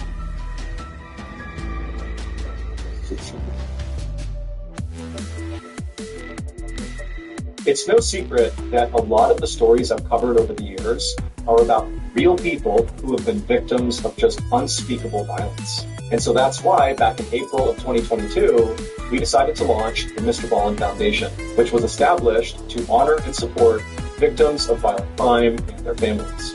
And so now, over 2 years later, I'm happy to report that, with your help, because none of this would be possible without all of you, we have been able to give $1.4 million to this group of people, to these victims and their families who are often overlooked after the news story about whatever happened to them fades. All donations that are made to the Mr. Ballin Foundation, literally 100% of them, go out the door to the cause. Meaning if you give $10, that $10 is going to the victims, it's going to their families. This is one of the very rare nonprofits that can actually say that. If you're interested in joining the Mr. Ballin Foundation community and contributing to this effort, all you have to do is go to mrballin.foundation and click on Donate. Again, just go to mrballin.foundation and click on Donate. Thank you again to all our donors, our listeners, viewers, all the people that made this possible. We are genuinely changing the world. Thank you so much, and now back to the story.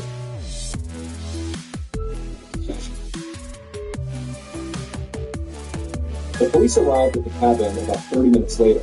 Ada's friend did call the police, and she warned them that as far as she knew, there could be at least 2 gunmen there, and maybe Ada had shot one of them, she wasn't sure. And so when the police arrived, they showed up in guns drawn, and they walked up to the cabin and searched the outside, but there was nobody out there, it was silent. And then when they made entry into the cabin, they saw clearly there had been a shootout. There were bullet holes all over the place, broken windows, but after searching the cabin top to bottom, they didn't find anybody.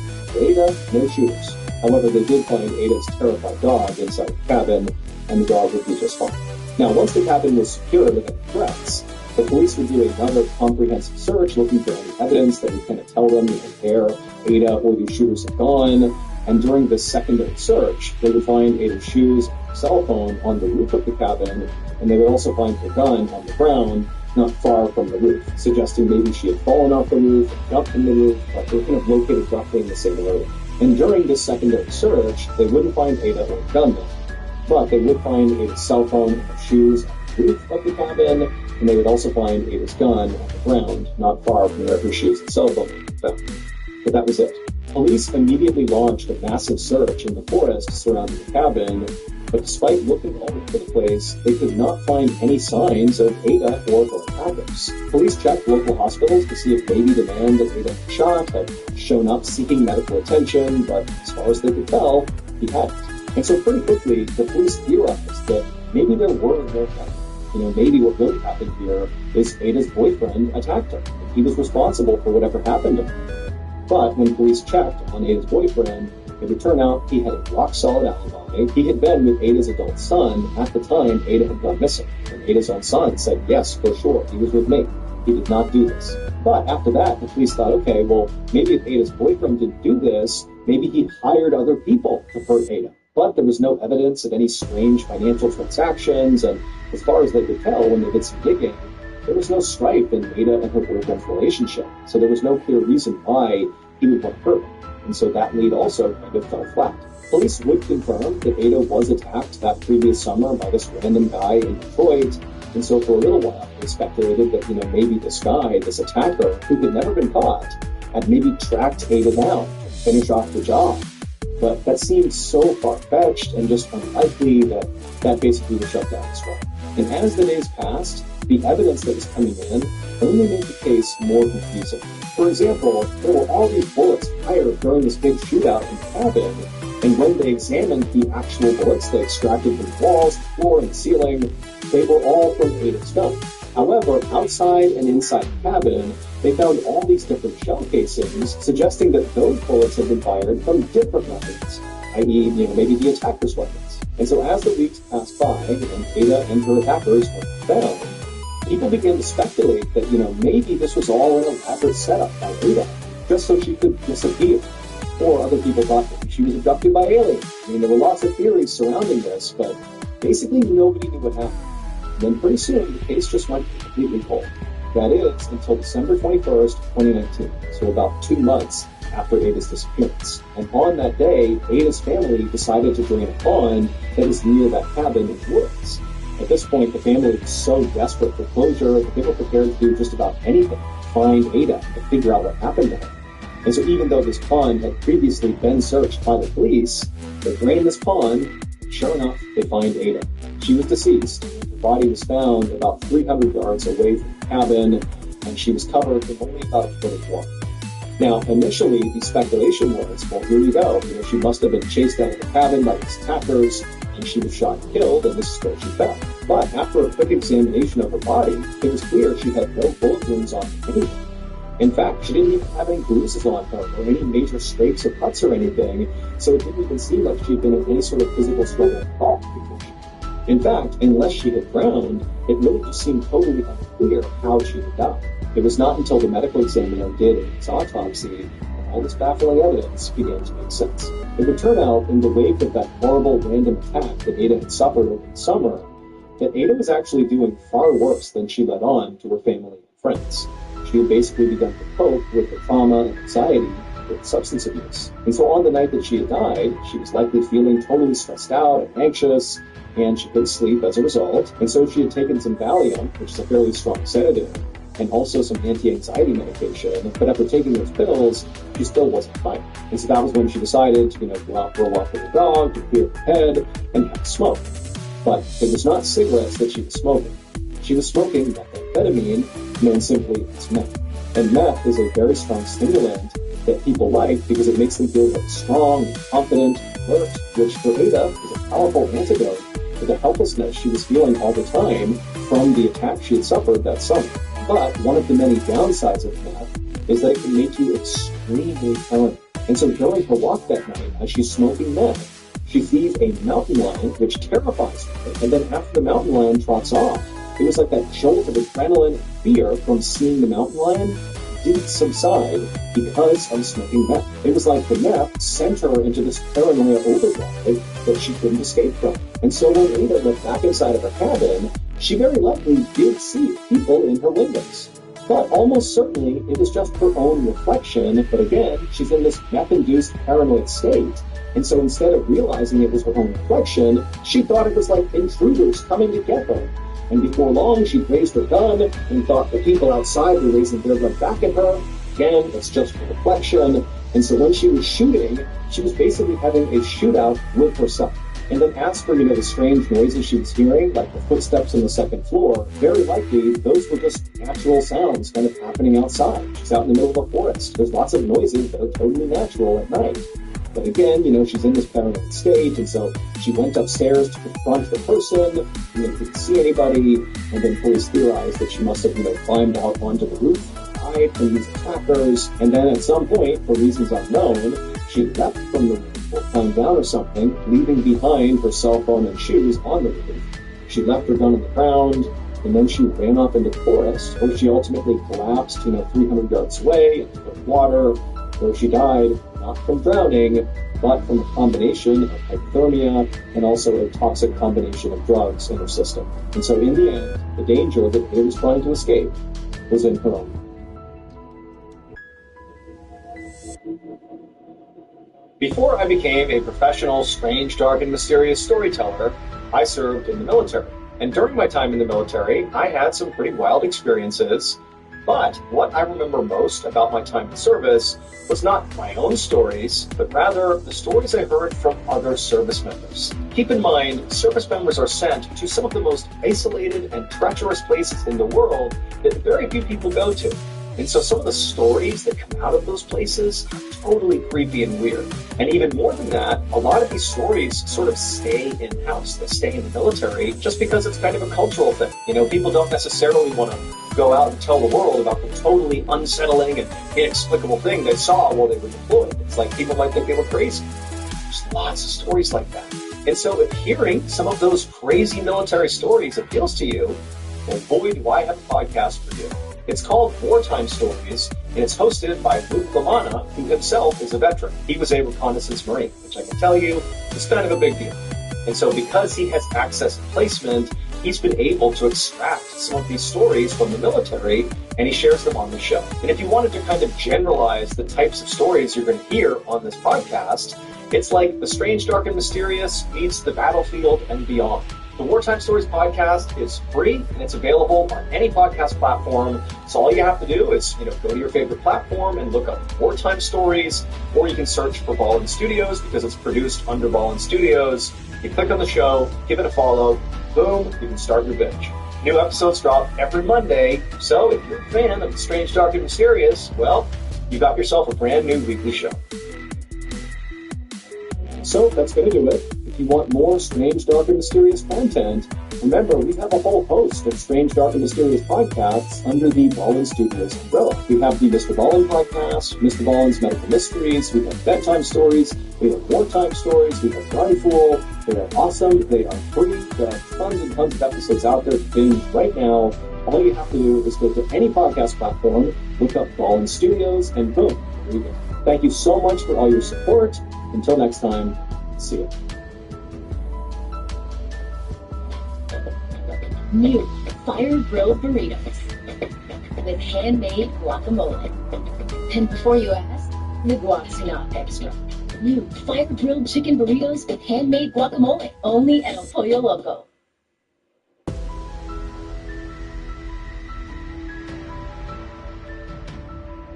People should just stay away from the idea of parenthood, like this evil mother who left her toddler home alone while she went on a 10-day vacation. 1 child for 10 days, without anybody being present, any adult in a 3x2 ethnic plan. And this mom who ran over her son's caretaker. Well,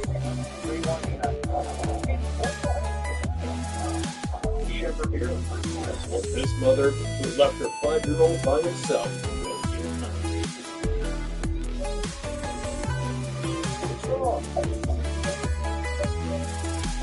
Yeah, so